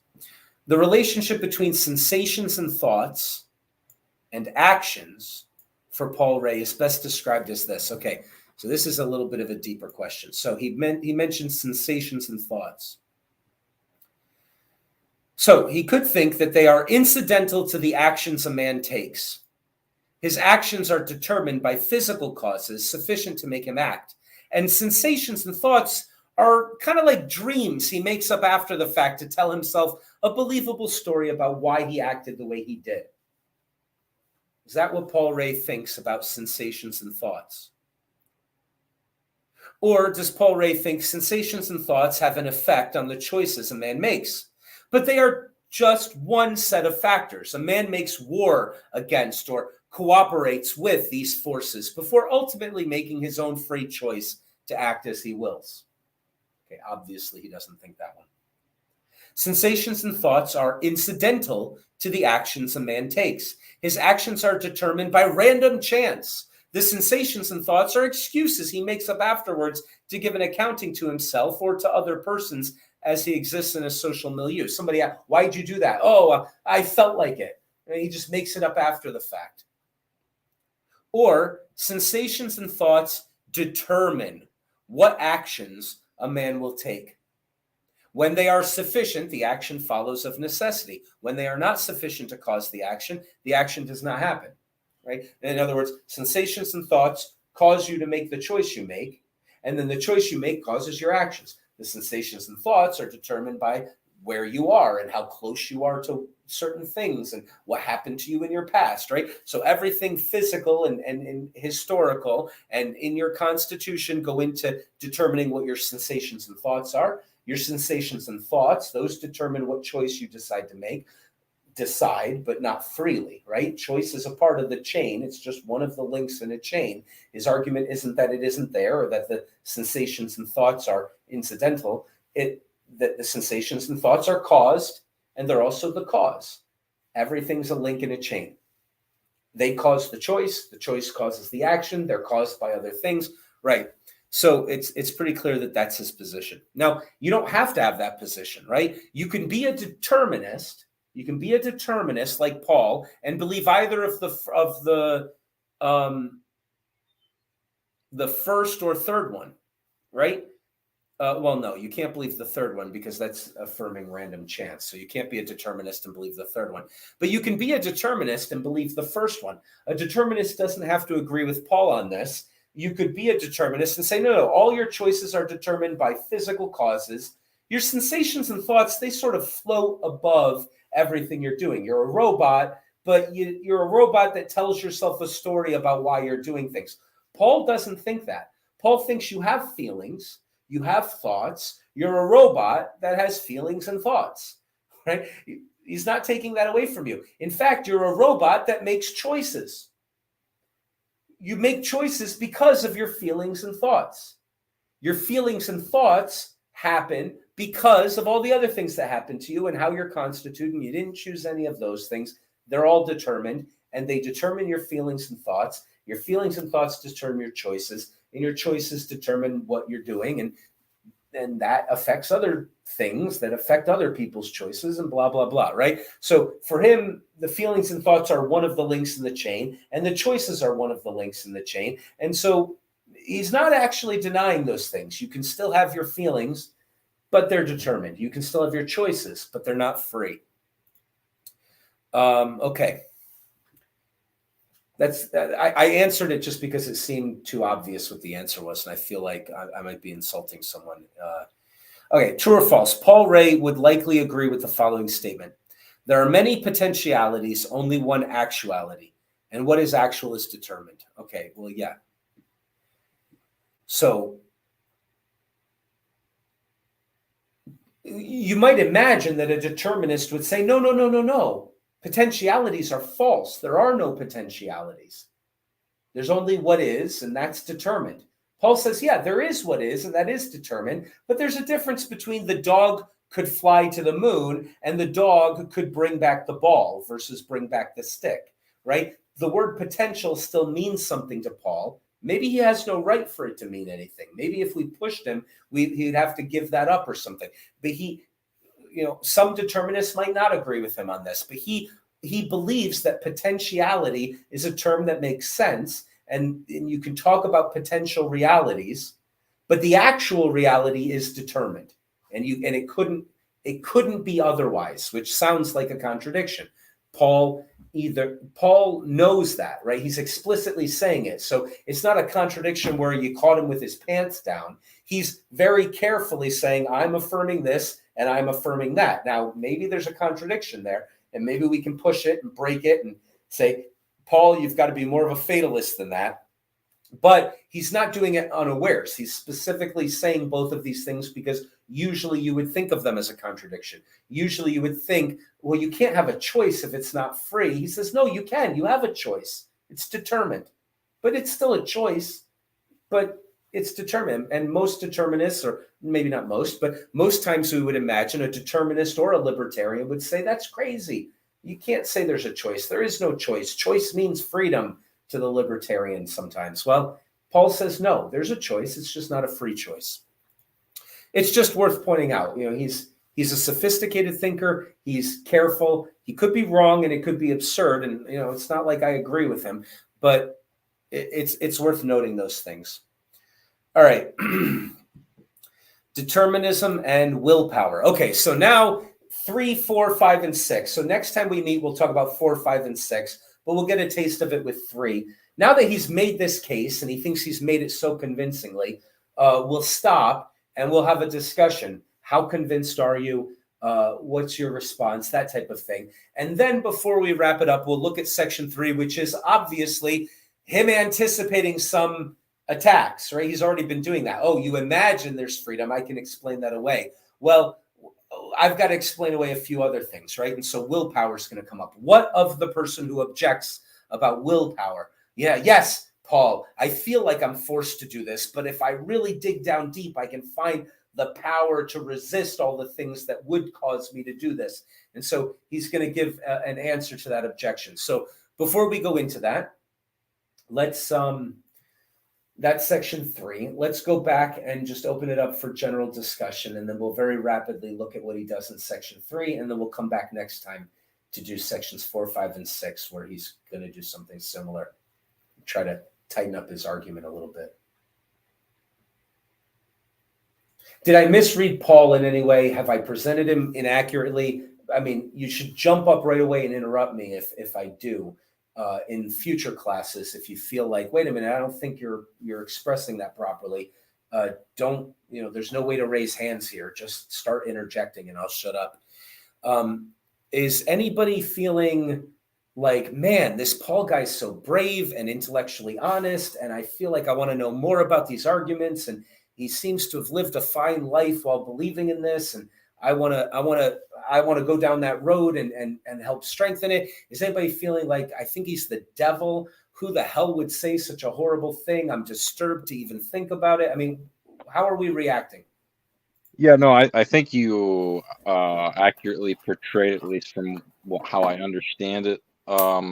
My impression after reflecting on it is I can only imagine that he one possibility of why he takes this position and his tone is that it's possible this whole time he's almost playing a devil's advocate, and he's not actually the proponent that he portrays himself to be. It's possible that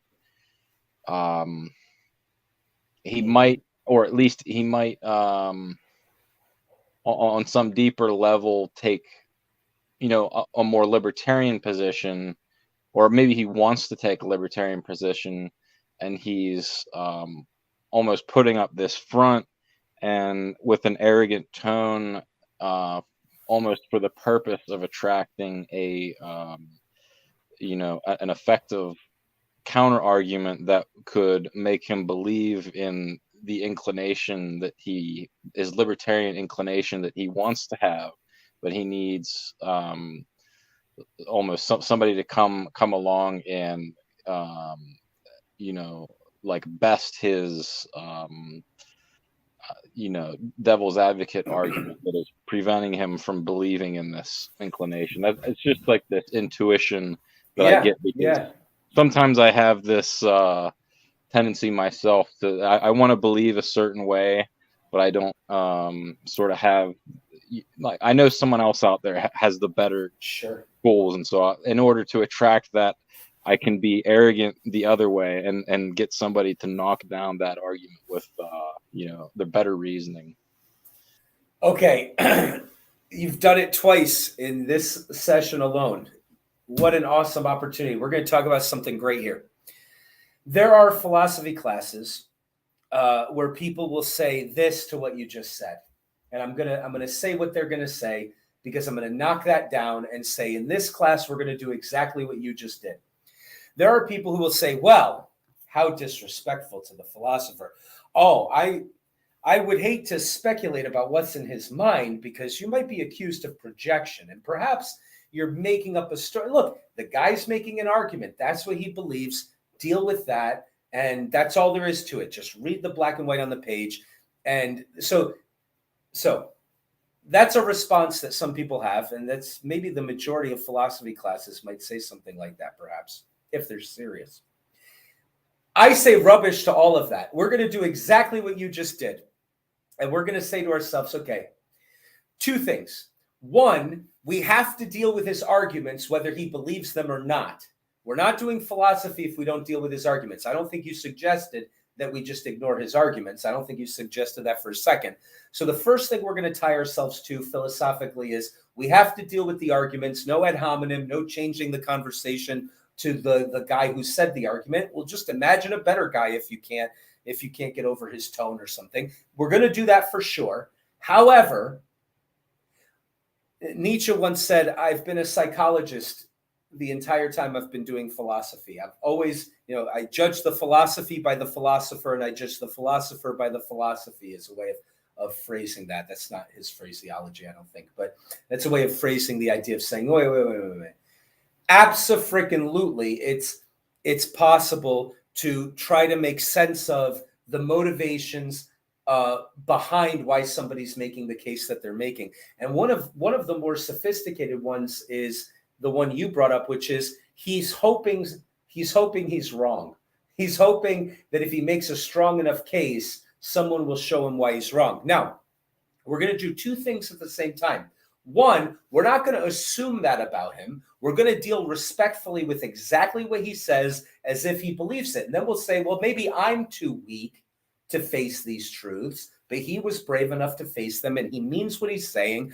And we're going to deal with the arguments with that assumption. And at the same time, we're going to think to ourselves, Paul suggested that we can't get through life without believing in a universal law of causality. I suspect that nobody can get through life without believing they're a personality that makes choices that are free. And I think that's true of Paul too. He's making the best case he can, and good for him. Maybe he's doing it because he wants to win the debate. Maybe he's doing it because he's hoping someone will knock it down. We can speculate all day long, and we can find hints in the text, and we can come to relate to the characters in this play. Absolutely 100%. We're going to do that the entire time we do this. That's really valuable, actually, and most people never do it that way. We're going to do it that way the entire time. But at the same time, we're not going to give him what he wants if we don't deal with his arguments, right? We're going to assume the most charitable interpretation of everything they say, and we're going to take it on face value and say, maybe it says something more about me that I can't deal with his arguments, and maybe he's just a stronger, braver, more intellectually honest person than I am. And that's, of course, just as much a possibility as anything we speculate about him. But again, my point is we're going to do both of those. We're going to look at it characterologically as often as anybody wants to. We're going to say, well, what does it say about me that I don't like this? And what does it say about him that he does or that he seems to? And is it possible that he really believes this? All of those are 1000% legitimate philosophical things to think about when engaging with any of these thinkers. And so thank you for doing that, because that's awesome. And we're going to keep doing that. I don't know what the answer is to that. I mean, is it possible to really believe what Paul is saying? Or even if it is true, does he have to forget it's true in order to get through his daily life? Or is he motivated to make the case in the hopes that someone will show him why he's wrong so he can find solid ground again and say, oh, thank goodness I am free? Or is it possible that to us, or to a certain reader, the idea that we're not free is horrifying, in exactly the same way that to Paul, the idea that we could do anything and that there isn't a determined system here is actually horrifying, right? We have to not assume that everybody's like us while we're doing this psychology, right? That's where the projection comes in.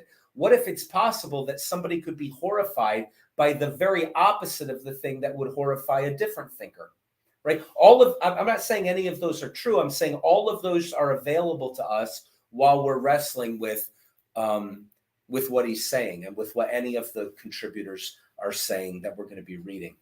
I think I've beaten that horse to death a little bit. I'd like to go back to one of the points you made, which I think is a really strong one that's worth talking more about, which is it actually possible for a person to believe that their choices are not their choices? Paul is acting like he believes it. He's making an essay using deductive reasoning and logic and all of this great stuff. Is it possible that when he's getting ice cream out of the freezer and choosing which one to get, that he thinks to himself, oh, how interesting that I'm drawn to this one? Or now that I've started thinking about that, maybe that I could be drawn to, I mean, can he possibly think of himself as a determined machine that makes unfree choices?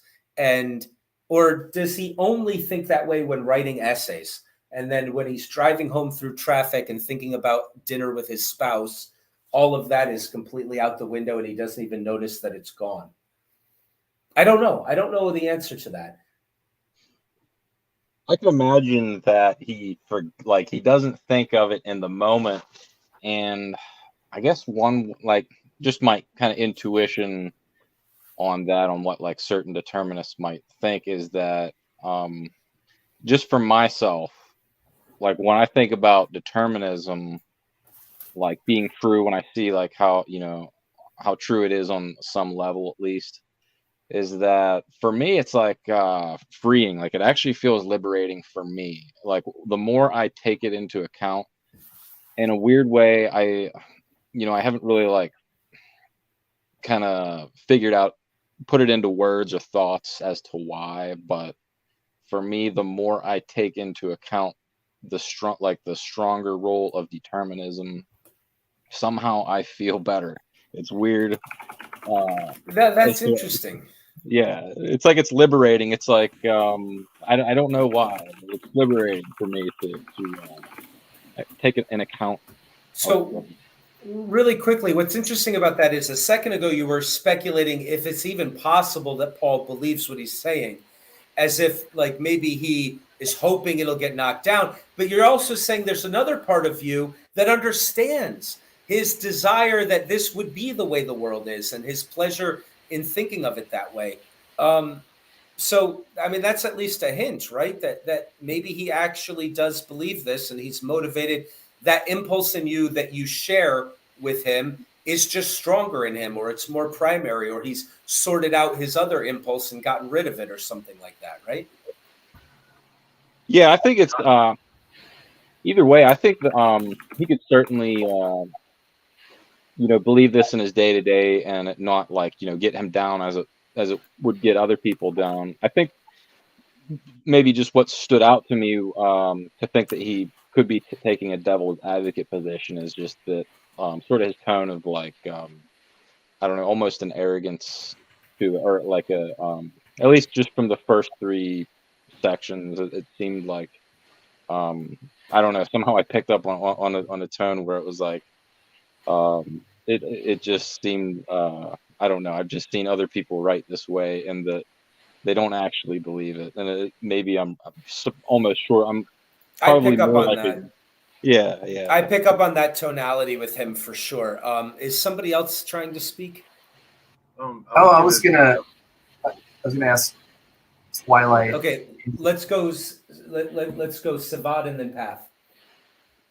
Oh, okay. I was gonna ask Twilight if it's liberating because it it takes the microscope off of, let's say, outcome, and that what will be because it was determined, and therefore, if something doesn't necessarily go your way, it's like, Yeah, that's a. yeah, I think that's a good way of putting it. Yeah, like it's like it takes the pressure off almost. It's like, yeah, exactly how you said. Like, what's going to happen is going to happen, and how I react is, well, I mean, it's determined if that's the case. So I mean, I guess it's just the issue of responsibility. Like, I guess you would necessarily not have responsibility in a sense. I don't know. right. Or I guess It, there's less agency, and I can feel bad right. about it. If it was going to happen anyways, then what the hell? I shouldn't waste my time going through and thinking about all the different ways it could have been, because this is the way it is, and this is how it was going to be because it was predetermined. Exactly. Yeah. And then it gets into the issue of, I guess, I don't know, the consequence of believing in determinism, and then it like affecting your, I don't know if apathy is a good word, but like the more you believe in determinism, the more your actions, reflect in that way, and I don't know. I guess it's almost like the opposite of what we were talking about with pragmatism. It's almost like So the inverse. I've been trying to search something on the web right now. When you first brought up this idea, it reminded me of the scene. I can't find the clip. I was going to show it. It's really funny. This scene from an episode of Rick and Morty where the grandfather character goes off on a drunken bender, and they find him in the Vindicators. The superheroes find him with his pants down and shit all over the place, and he's whatever. And then there's the superhero that the little kid is looking up to, and he says to him, they're talking about what they're going to do, and he says, well, the superhero cares about what's right and wrong and all this stuff. And the little kid says, Morty says, well, my grandfather says that right and wrong are just social constructs. And then it pans out to see his grandfather with shit all over him, and the superhero goes, yeah, I think he kind of needs that to be the case. Right? It's like, well, it's possible that Paul Ray's motivation is to abolish moral responsibility, and that's not most determinists. Most determinists are not motivated by getting rid of the idea of moral responsibility, but Paul is very explicitly and obviously aimed at that. He's writing books about how moral responsibility and moral sentiment, feelings of guilt and shame, and all of that stuff is all irrational. Maybe he kind of needs to feel that way. I mean, we still have to deal with his arguments. It would be unfair to just say that and then not deal with his arguments. But when you were first talking about this idea that, well, I can see why it would be pleasant to assume that I'm not responsible for anything. Well, yeah, that's understandable for sure. Right. So he was saying that he didn't believe in chaos. Right? Yeah, Paul doesn't. Right. So if everyone took that viewpoint, that's what it would be. If everyone what? Took Paul's viewpoint, that would be chaos. There would be no agency. Oh, that's interesting. There would be, right? What response? Oh, shit happens. I mean, nothing I could have did, nothing I could have done would have changed the outcome here, right? I mean, imagine what that world would look like. Good. So I think in one of the coming up sections, he's gonna defend law and punishment and consequences for actions. He's going to defend that, I believe, coming up soon. However, there's a real question here about whether or not we would want more people to know that. If Paul Ray is the first one to figure this out, maybe he should have not written any books about it and kept it quiet, right? Like, what does he think he's going to determine the future to be by spilling the beans on this? I mean, he has no free choice not to, obviously. He's destined to do what he's going to do here. But yeah, would it be a better world if everybody believed that they had no freedom? Well, or just really ultimately not responsible for their actions. Right. Is that going to make for a better world? Paul in his 6th section is going to argue yes, or it's implicit that he thinks if we could come to terms with this, if we could really understand this, we would have more knowledge about how the world actually works, and we could make the world a better place with this true knowledge. So he does seem to believe the world would be a better place if everybody understood what he thinks he understands correctly. But it's still a question for us. Like, okay, imagine you are a scientist and you're doing weird experiments, and you discover for sure that not only is there no free will, but that if anybody saw the result of your experiment, they wouldn't be able to believe in free will anymore. And everybody, if you publish this paper, it's going to spread, and the whole world will be full of people who can't believe in free will. It's not even possible for them anymore. Would you publish your paper or destroy your lab? That's the question you're asking. Would it make a better world for people to know this truth? Or are there truths, if this is true, right? Assuming this is true, are there truths it would be better not to know? Wow, on our first philosophy question, we're getting into whether or not it's dangerous to be doing philosophy. That's pretty good. We lucked out. But that's a real question. I like that question. So what do you guys think? Again, we're not saying agree with determinism. Let's just assume it's true and that we know it's true. Would we spread the knowledge? Or would that be bad? Lead to a worse outcome, lead to a worse world? I think it would depend on my mood. If I'm willing to embrace chaos.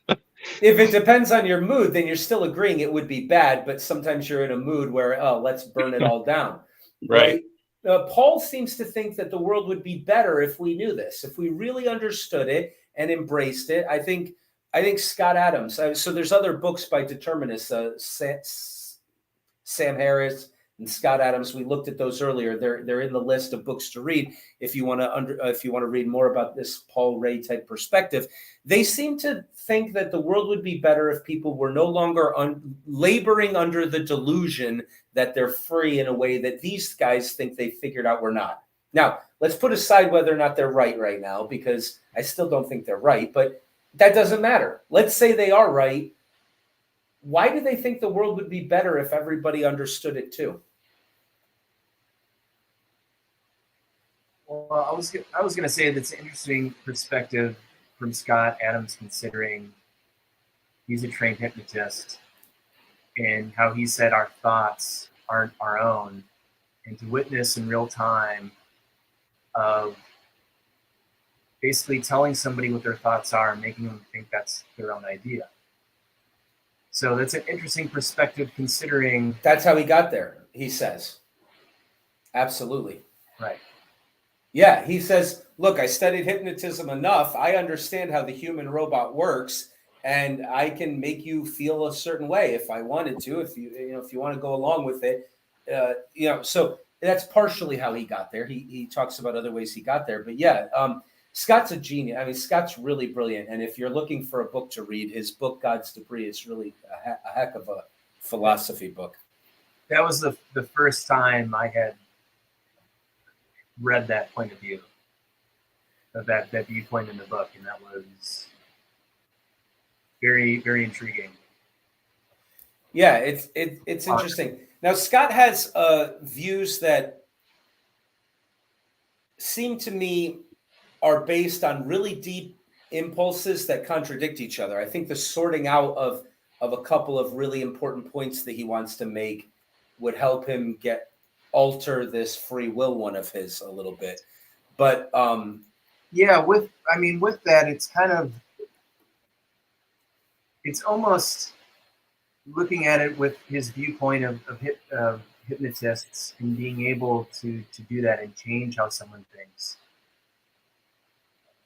Even though, let's say, it's their free will, they want to make this choice, they want to make this change, and you're enabling them by reprogramming them to have that change.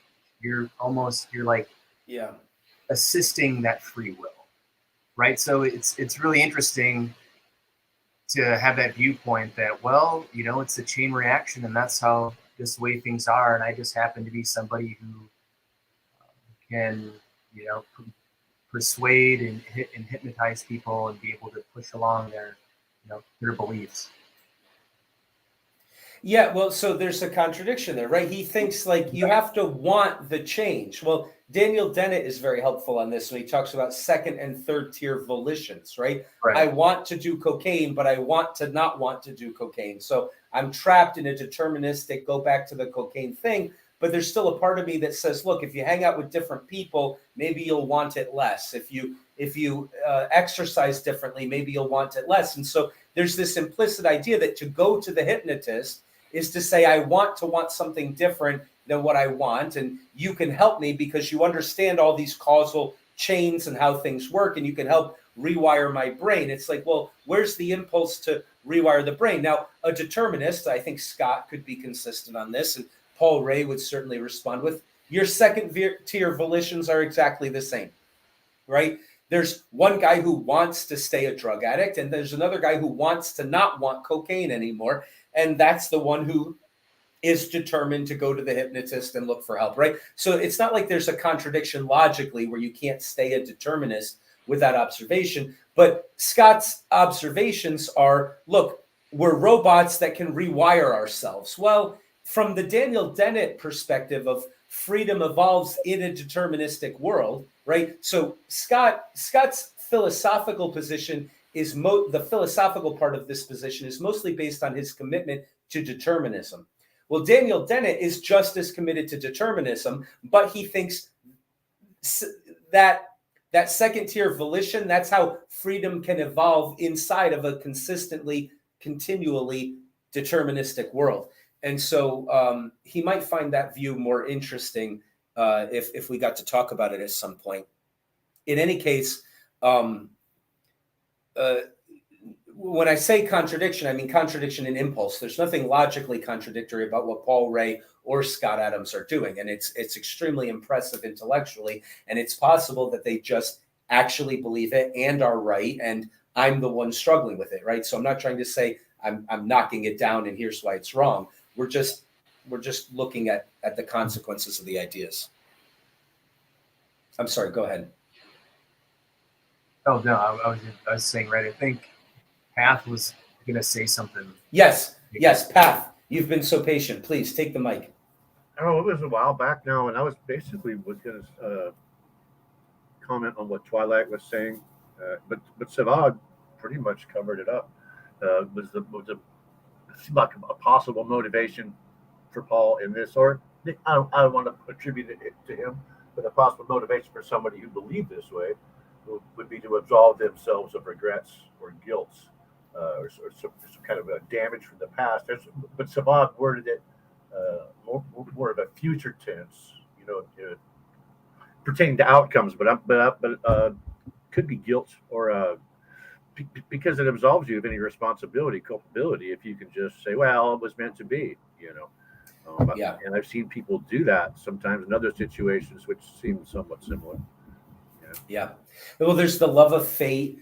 So we are going to continue speculating about people's motivations as philosophers, like as the philosopher, what's his motivation? And at the same time, because we're trying to do philosophy, we're never going to let that be the last word. We're going to keep doing it, but we're never going to say, so therefore I don't have to think about what he's saying. His argument's still there. We haven't touched his argument. His argument's still there, and it could be true, and we're going to have to deal with it. But I absolutely agree with you. There's something about love of fate. There's something about acceptance and resignation. There's something, if we're looking at psychological motivations, there's as Twilight pointed out, there's even a hint of some sort of grandeur of this perspective of the universe is the final word. I mean, in other words, all these people looking for God, he's all around you all the time. This thing is pretty divine if it's determined everything. And, so in any case, there's different attitudes that you can have when you accept determinism, and there's different potential motivations. And we're going to absolutely talk about all of those. And at the same time, we're never going to be settled there. We're going to still have to go back to the argument. and never dismiss any of it and say, well, I think he's just saying that because he wants to sin and not feel regret. It's like, well, he might actually, but what about his argument, right? We still have to deal with his goddamn argument. And that's, both. I'm saying both are legitimate things for us to talk about, because It we're also people. just could be a thing where, people like to argue in philosophy or argue anything. And then Right. once you take the position of an absolute position, take it all the way, then, there's it could be like a black hole for somebody who has the kind of extreme, or not, people get pulled into that, I think, sometimes. That's it could right. be that he just presents that, no, this is what I believe, when really it's just a fun thing for him to argue about, troll people with. It could be. There's a prize to be won. There's in Yep. academia, it's set Now up. we're still talking about him, and he's been dead for 123 years or whatever. Yeah, absolutely. God bless him. There's an antagonistic system. In academia, you win the day by winning the argument. And so all of those are motivations. As Scott Adams talks about this, he says everything you do is driven by the desire to look sexually appealing so that you can increase your reproductive likelihood, right? So Scott Adams' perspective of Paul Ray is he's trying to make the strongest argument he can so that he has a really nice job and so that he's impressive in a debate, so that at the dinner table people think, wow, what a clever guy, right? Like that. Okay, that's one determinist psychoanalyzing another determinist and everybody else. So all of that is completely legitimate for us to speculate on and think about and say, well, now it's important to notice that when we go there, the reason why we're going there is that we have trouble with his argument. And there's two ways we could have trouble with his argument. First, when I'm reading Paul Ray, 3 or 4 times in the essay, I think you didn't make a case. You just keep asserting this thing. It's like your faith. You believe in the universal causality principle, and you just keep saying it, but you never made an argument for why I should have to accept it. And so when I don't know why you think what you think, then I start speculating about what's motivating you. The other reason could be we're triggered into cognitive dissonance. It could be that what he's saying is so true and so obviously true and so disturbing to us when we hear it that we start saying, what kind of a bad guy would make up something like that, right? So while we're psychoanalyzing others, we're also analyzing ourselves, right? It's just as likely that we have the problem as he has the problem. We have to look in the tone, look in the arguments, all right? We have to do the philosophy of dealing with the arguments as they are. And then at the same time, we have to, if we find it unconvincing, we have to open up the possibility of considering psychological motivations for the author and for ourselves. And we can never do one without doing the other at the exact same time. And I'm saying all of this to reaffirm again, we should be doing all of that. There are people who say, well, that's not philosophy. Just deal with the argument. He believes it. Oh, you think he's pretending? I'll pretend to believe it even more than him, just so that we can get back to the argument. Look, we're not going to ignore the argument. And if we ever get to somebody, we say, oh, I figured it out. He's just being an asshole. My assumption is he's probably right, and or at least you don't know why he's wrong. And that's credit to him instead of feeling like we knocked him down, right? So we are going to discuss those things, but we're never going to think they knocked down the argument. We're going to deal with the arguments as they are. And as long as we're following that rule, we're being philosophers and we're doing philosophy. But that other stuff is unavoidable. And go ahead. I didn't want to interrupt you. I kind of wanted to ask a question. It could be I'm just a midwit, but probably am. But when I read, I found nothing that he said to be very convincing. Primarily, I'll have to read it again, maybe, but at least didn't prove anything. Except, so when I was reading, he attributes cause. He describes things as cause. When really, it seemed like he was just like given the reasons. And maybe that's too simplistic. But so then I started looking it up. What's the difference between the cause and a reason? And reason generally is attributed, well, it's various definitions, but one of them being the difference would be that reason is attributed to intelligence, whereas cause is not. It's just cause and effect. And I think a lot of so like his first section, he's writing about the donkey and the stone and things like that. That low IQ, lower self awareness, certainly not human beings, you know. And so when he just jumps to the next section, and I didn't find him really tying in to where everything became a cause, as opposed to just a reason. When we're not donkeys, we're not rocks, and I just didn't find it convincing. So it's hard for me to totally sign on or take it all that. I mean, I don't think I'm being reactionary to it on a level of I don't like it. I just don't find it as convincing, I guess. Yeah. So there's two things there. One is I like this distinction you're saying between causes and reasons. It's like Paul Ray is taking all the reasons for the choice you make, and he's just reducing them to the level of causes, like physical causes for physical phenomena. I think Paul recognizes that distinction when he says that some of what goes into your choice are psychological things, right? So those are the reasons. You feel hungry, you're closer to this source of food, your taste is towards that type of food, right? So maybe he would agree with you to say, okay, fine, I'll stop calling those causes, I'll call them reasons. But I'm trying to tell you, they're determined. The reason why you like spaghetti more than salad is because of your past, because of your constitution, because of whatever. The reason that you chose that, it would be irrational, it would be absurd to say you made the choice for no reason. So because you made it for a reason is all I'm saying. All I'm saying, Paul, is that it was determined. I mean, it's personal to you why you like something instead of something else. It's like you like it. But if you just chose salad instead of pasta for no reason, that's not a choice. That's not a free choice. Yeah. Hey, to answer your question earlier, I think I would, if I did believe this and I did have the ability to convince the world that it was true, I would not. Yeah. Okay. Well, I think that you said we're going to cover that later, well, no, you're right. He covers that later. But I didn't answer that question earlier. I did want to say I have to say no. I don't think that. No, I think people would use it as an excuse for abhorrent behavior, generally speaking, especially with the things going on culturally in the West now. I think it would.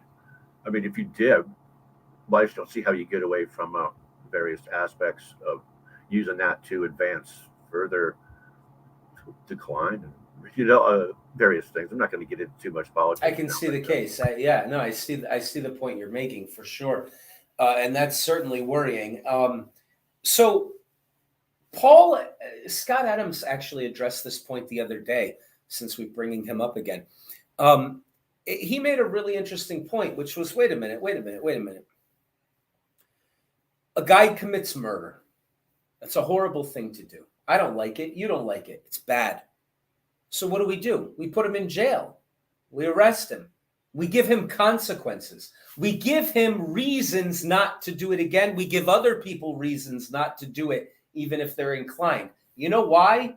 Because we all believe that those causes will affect future choices. Right? Determinism is what you need to believe in order to believe that you can condemn an action and take action against that action. It's because the punishment will cause the person not to do it so much in the future. It'll cause other people to be afraid of doing it. If you don't believe in determinism, no amount of punishment is going to deter the person who acts as a prime mover and seeks murder for its own sake or some crazy thing like that, right? It's like, no, we're giving you consequences because we don't believe you're free. We believe that all of these things are some of the factors that go into making your choice become what it's going to become. I'm only talking about this because we can't read Paul Ray and just shit on the idea. We have to defend it. I mean, we have to. It's a stronger argument than we're treating it as, and we can't dismiss it without dealing with it as a strong argument. It's it's more powerful than maybe our criticisms are creating the impression that it is. All right, really quickly, because we're running a little late, but I don't want to have to do this again. So let's at least get through section 3 like we promised. These are just the notes on section 3. He brings up the idea of willpower. So some people will object to the idea that we have no freedom by saying, no. Yeah. There's a lot of triggers that make me want to smoke, but with willpower, I could overcome all of that because I have this crystal of godlikeness within me, this humming ability that's powerful and can change things. It's independent. So how does Paul answer that question? Willpower, rightly understood, is not a prime mover force in the world, acting as the first cause of a unique action liberated from a deterministic framework. Instead, sometimes the explanation for a specific action, only in so much as it is remembered that the willpower itself originated from causes sufficient to make it exist and act as a cause of something else. So once again, he makes the same movement he does with lots of other things, where he says, I'm not denying willpower. I'm just saying willpower is in the universe and it obeys the universal principle of necessity. Okay, if you have willpower, it's because you're constituted. You didn't choose to have the DNA you have. You didn't choose the parents that you have. You just came into being in a certain way, and you had experiences, and you had teachers, and you had things that happened to you that all affected you to whatever degree your specific personality was likely to take those lessons. Your willpower itself is also determined by as much as anything else. Wanting is the same as this. You want things because, just like I said, wanting is determined, and then what you want is determined by who you are and what's happened to you, who you are, not in a characterological sense, but just who you are with your physical makeup and your unfree proclivities that just happen to make up what you happen to be that you didn't choose. Who you are and what's happened to you determine what you want, and that determines your choice. Likewise, who you are and what's happened to you determines how much willpower you have to fight against other impulses, and it determines whether or not that willpower is enough to push you in one direction based on the other things that are inclining you in that direction versus another. It's all still determined is the only thing he wants to prove here. There is no use protesting that we cannot be in a deterministic world. Excuse me. There is no use protesting that we cannot be in a deterministic world because you have the freedom to choose to make a noise or raise an appendage to prove that what you will is what happens, because that will of yours is still determined to be what it is by the biological, physical, psychological realities of your makeup and of your environment together. This is a much stronger case than we've been pretending. And notice, Paul could have had a weaker case, right? He could have tried to prove that there is no such thing. Instead, he says, no, I accept that you have feelings. I accept that you have thoughts. Of course you do. I accept that you even have a strong desire to push against your other desires, something you call willpower. I accept all of this, and all of it is determined. That's all I'm claiming. And since he's not claiming something crazier, his case becomes stronger. His case is stronger because he's saying, look, I'm defending this ground right here. You can attack that over there all you want. I'm defending this. What I'm defending is that everything you are is what you were born to be. It's what happened to you. It's the accidents, the things that you had no power over, who your great-great-grandparents were, you didn't choose, but that went into making what you are and what's happened to you. And those two things taken together make the decision that you're about to make. Still you making it, you're still making the decision, but you're not free to do otherwise, at least not on the level of escaping the universal law of causality, right? So there is a way we could say you're free, right? You could have chosen otherwise, right? That means something. That means something to Paul. He's not denying that. He says, well, you could have chosen not to murder your rival. He likes to use murder a lot as his examples. So you murdered somebody. You could have chosen not to. I mean, you vacillated. You were worried. You made plans. You turned back and didn't do it, right? You could have kept doing that, but you murdered. Well, you did. You made the choice to murder. But I want to add something, which is you couldn't have done anything else but vacillate yesterday, and you couldn't have done anything else but murder today, given the fact that the moon was shining the way it was shining. You could see the face of your victim only in a certain light and not in a different light, so that if it was brighter, you would have been moved to pity, and then that would have determined that you didn't murder. But because it was dark enough, that desire not to kill something that's also within you wasn't strong enough to overcome this, right? So he's saying all of it taken together, you made a choice. It just wasn't a free choice, but it was your choice and you made it. It's kind of on you, but also you're not free to do otherwise. So I don't know. Can we swallow that? Is that self-contradictory? I don't want to leave us with the impression that he's making a weak case, because I don't think he is. It's a really strong case. It's a really interesting case. And if you want to read more about it, like I said, there's a bunch of books that we added to the website there, including God's Debris and Sam Harris's book on free will with the puppet strings and a few other ones that are up there. It's an interesting argument, to say the least.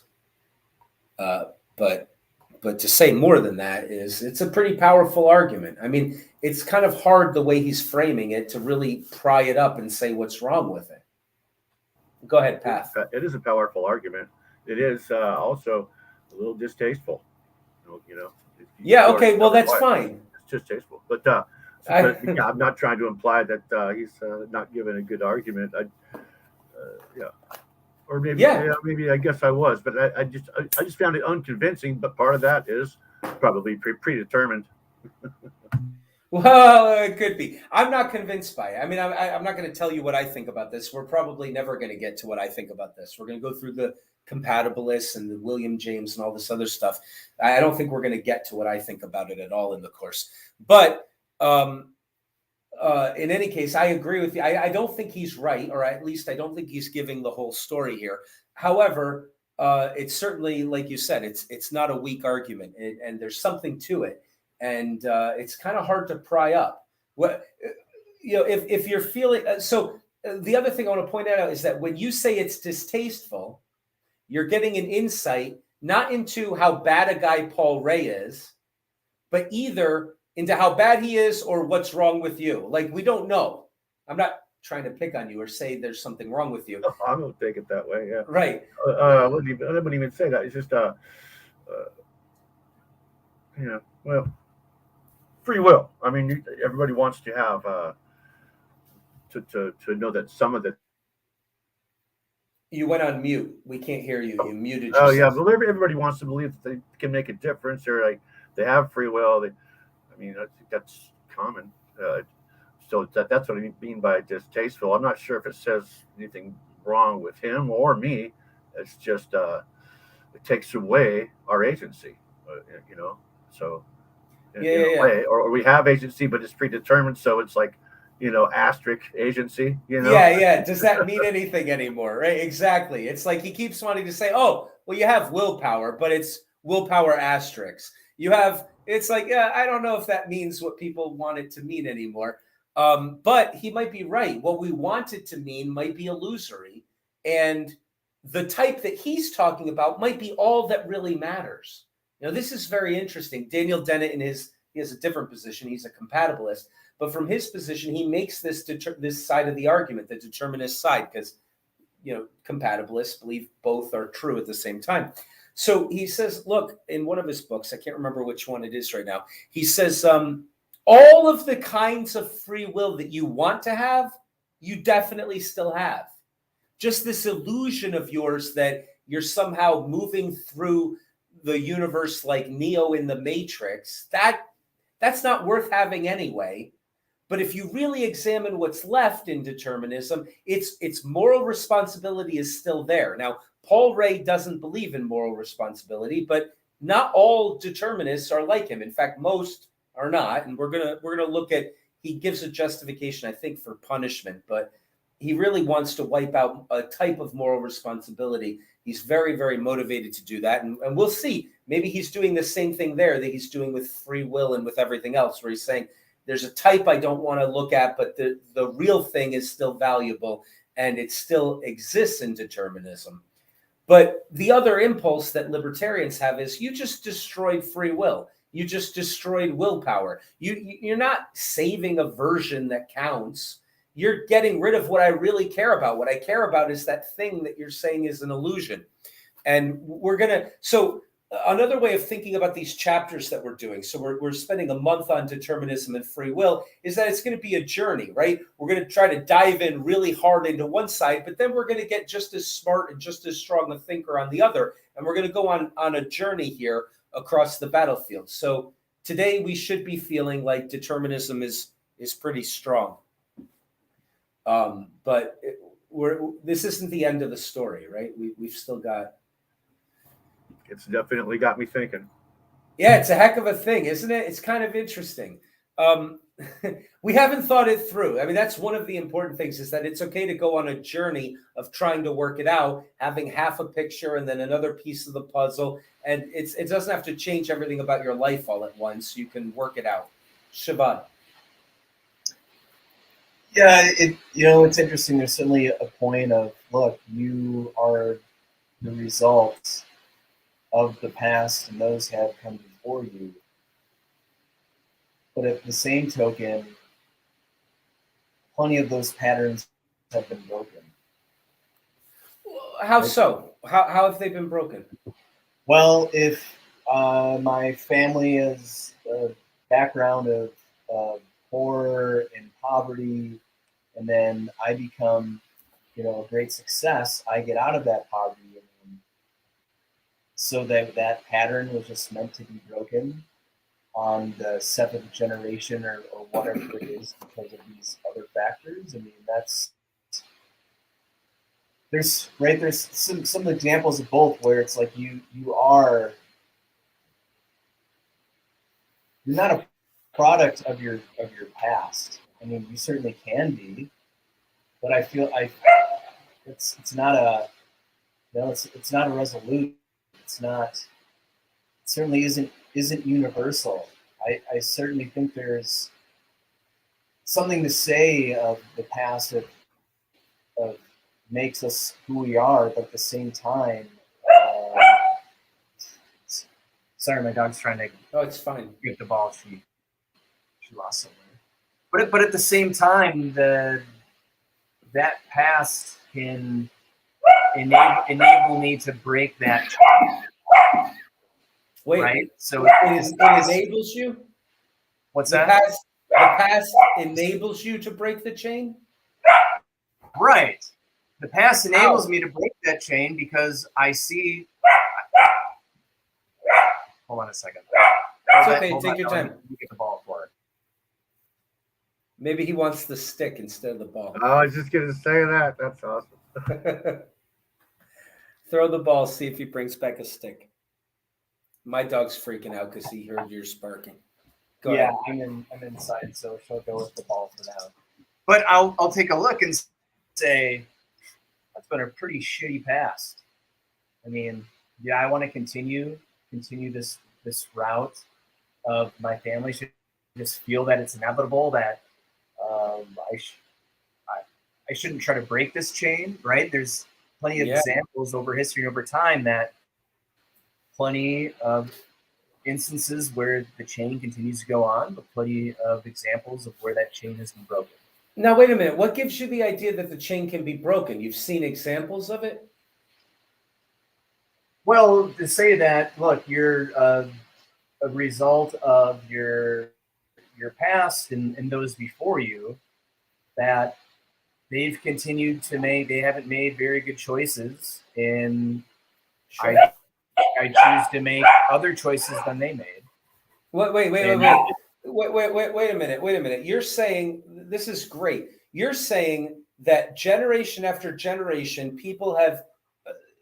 certain people have been stuck in the mud, banging their heads against a wall, and you look at that and you say, enough.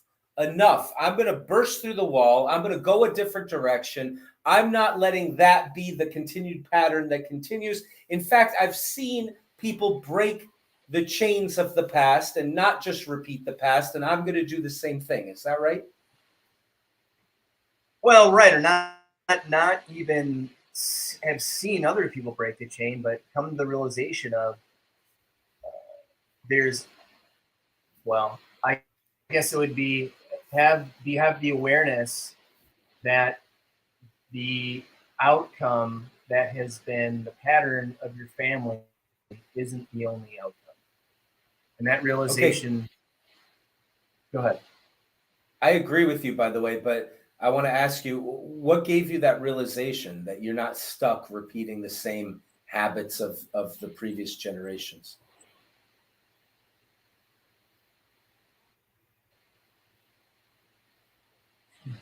What gave me that realization?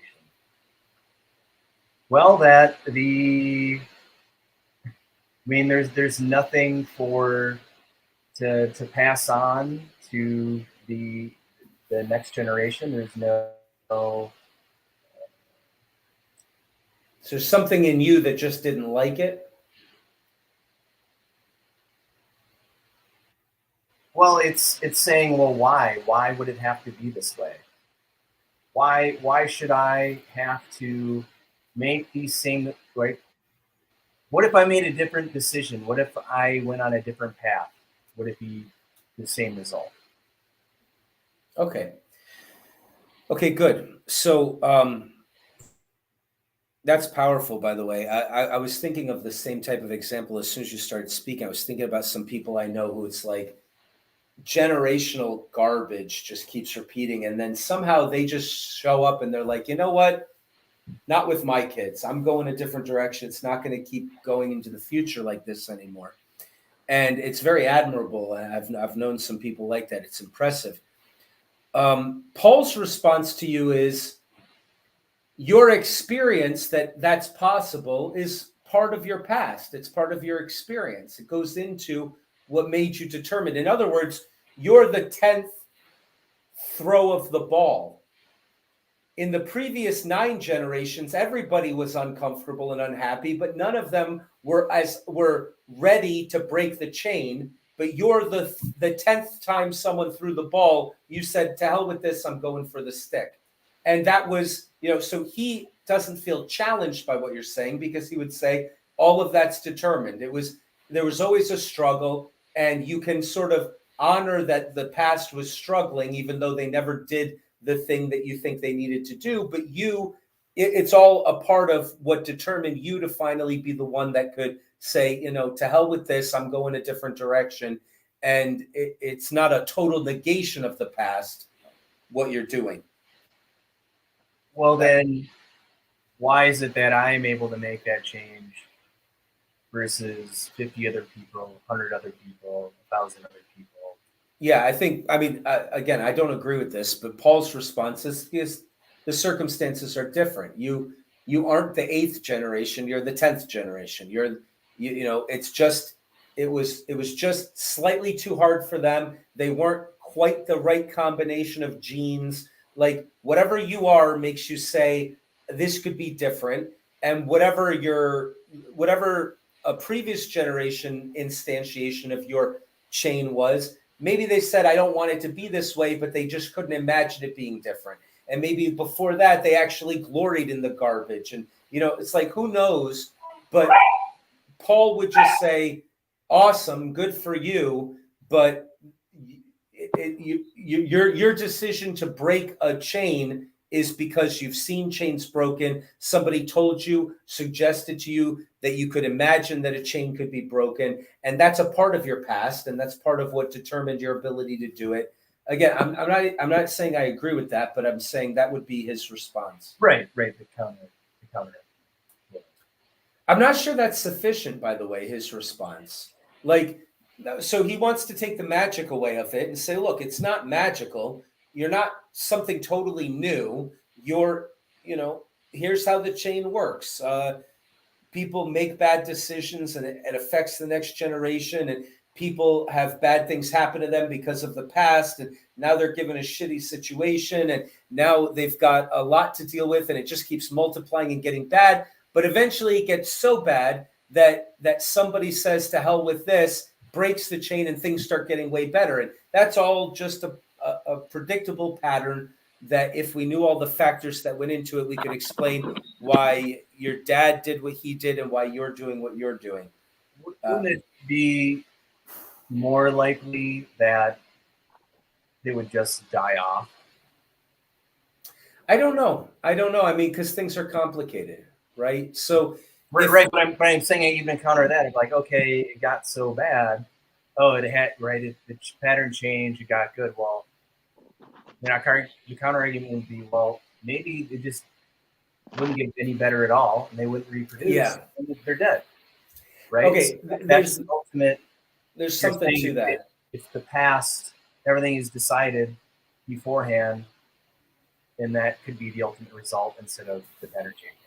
I think ultimately you're right about that. I think that if there's just one principle that's governing everything, it goes in only one direction. I think you're actually right about that. I think the only explanation for the type of thing that I'm trying to describe in a Paul Ray type of interpretation is that there's two opposing forces at work.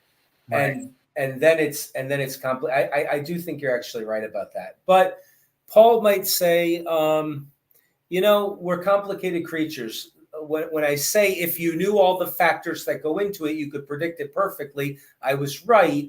But there's no way you can know all that because it's very, very complicated.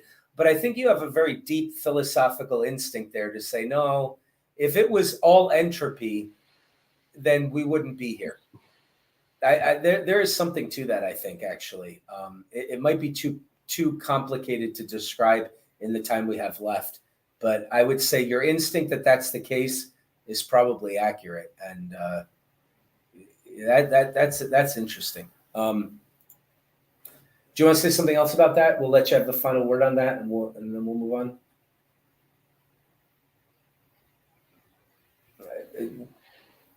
No, but I didn't have anything else to add. That's interesting and worth thinking about. I've had some experiences with people who do what you're talking about, where it's like, okay, this is crap, and I'm not gonna. It ends with me. That's basically their attitude. Is this ends with me? I'm going a different direction, and they're very impressive people. All right, to wrap this up here, I'm going to ask one question. Anybody unmute and jump in.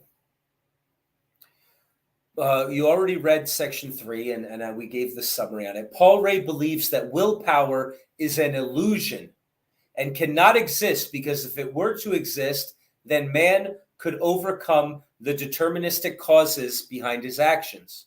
But this, he believes, would be absurd because there is no freedom from that law. Somebody vote.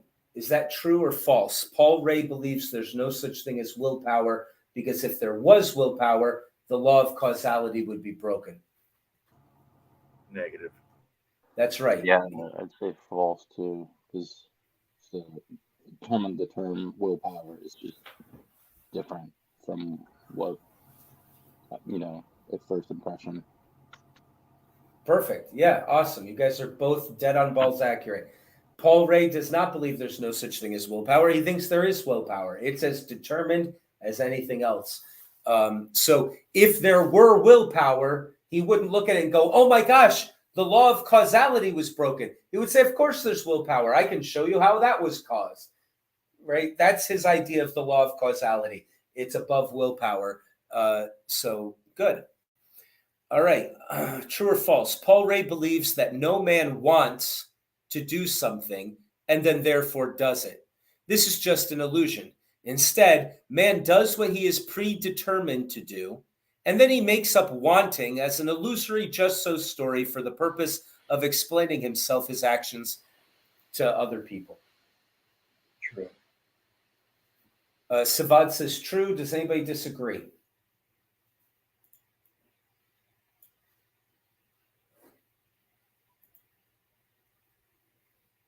I'm going to say false. I'm going to read it again, and maybe I'm wrong here. Paul Ray believes that no man wants to do anything and then does it because of his want.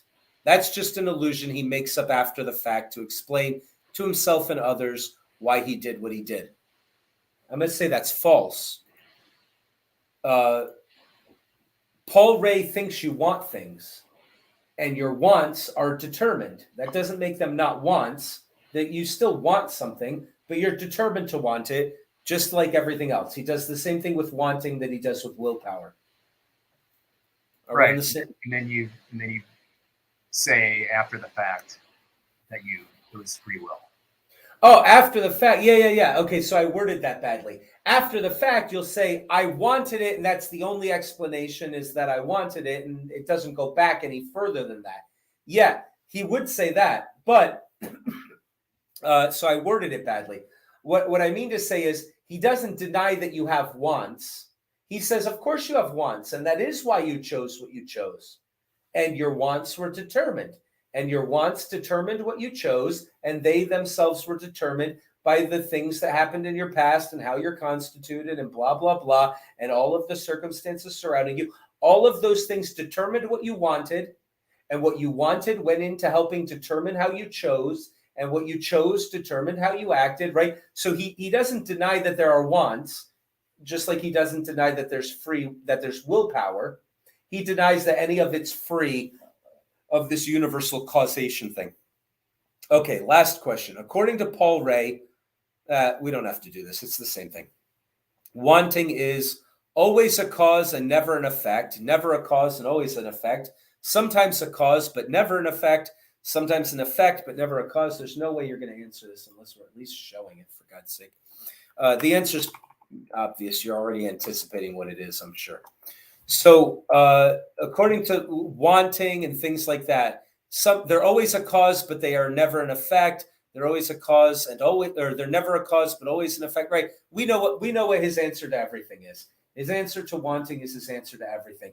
Everything that is a cause and an effect in an unbroken chain. That's the answer. It's if it's a cause, it's also an effect.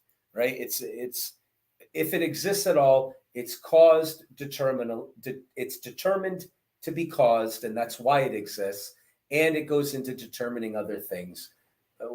We're beating a dead horse if we go into that anymore. Okay, so whatever. We're finished with that. You guys are awesome. I cannot believe how great this conversation's been. So what we're going to do is let's just wrap it up and end it here. We'll have our after conversation real briefly, and then on Tuesday, we're reading the last 3 sections of Paul Ray, where he talks about ignorance of the causation of our actions. All right. So, why is it that we don't understand this? Obviously, I've shown why it's true. Why are we ignorant of the causes of our actions? Determinism is inconsistent with judgments of moral responsibility. So in section 5, he gets to the purpose sort of what he's motivated to do here, which again is not what all determinists are motivated to do, is to say we're not morally responsible, but he's really motivated by that. And then the last section is it even possible for us to abandon our judgments of moral responsibility? So in his mind, he's proven that we're determined. He's going to show that means that moral responsibility is an illusion and means nothing.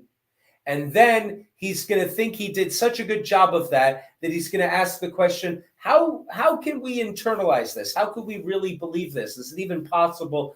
He actually agrees with Path's objection and Twilight's objection earlier, where you said, is it possible that anybody even believes this? After he makes this whole case, he says, is it possible for us to really believe this? And he actually talks about why that would be difficult. And he gives some advice on how you could come to believe it and work towards that. So we're going to end the broadcast now. We'll read those 3 sections for Tuesday. The recording's already up. And let's go to the after show.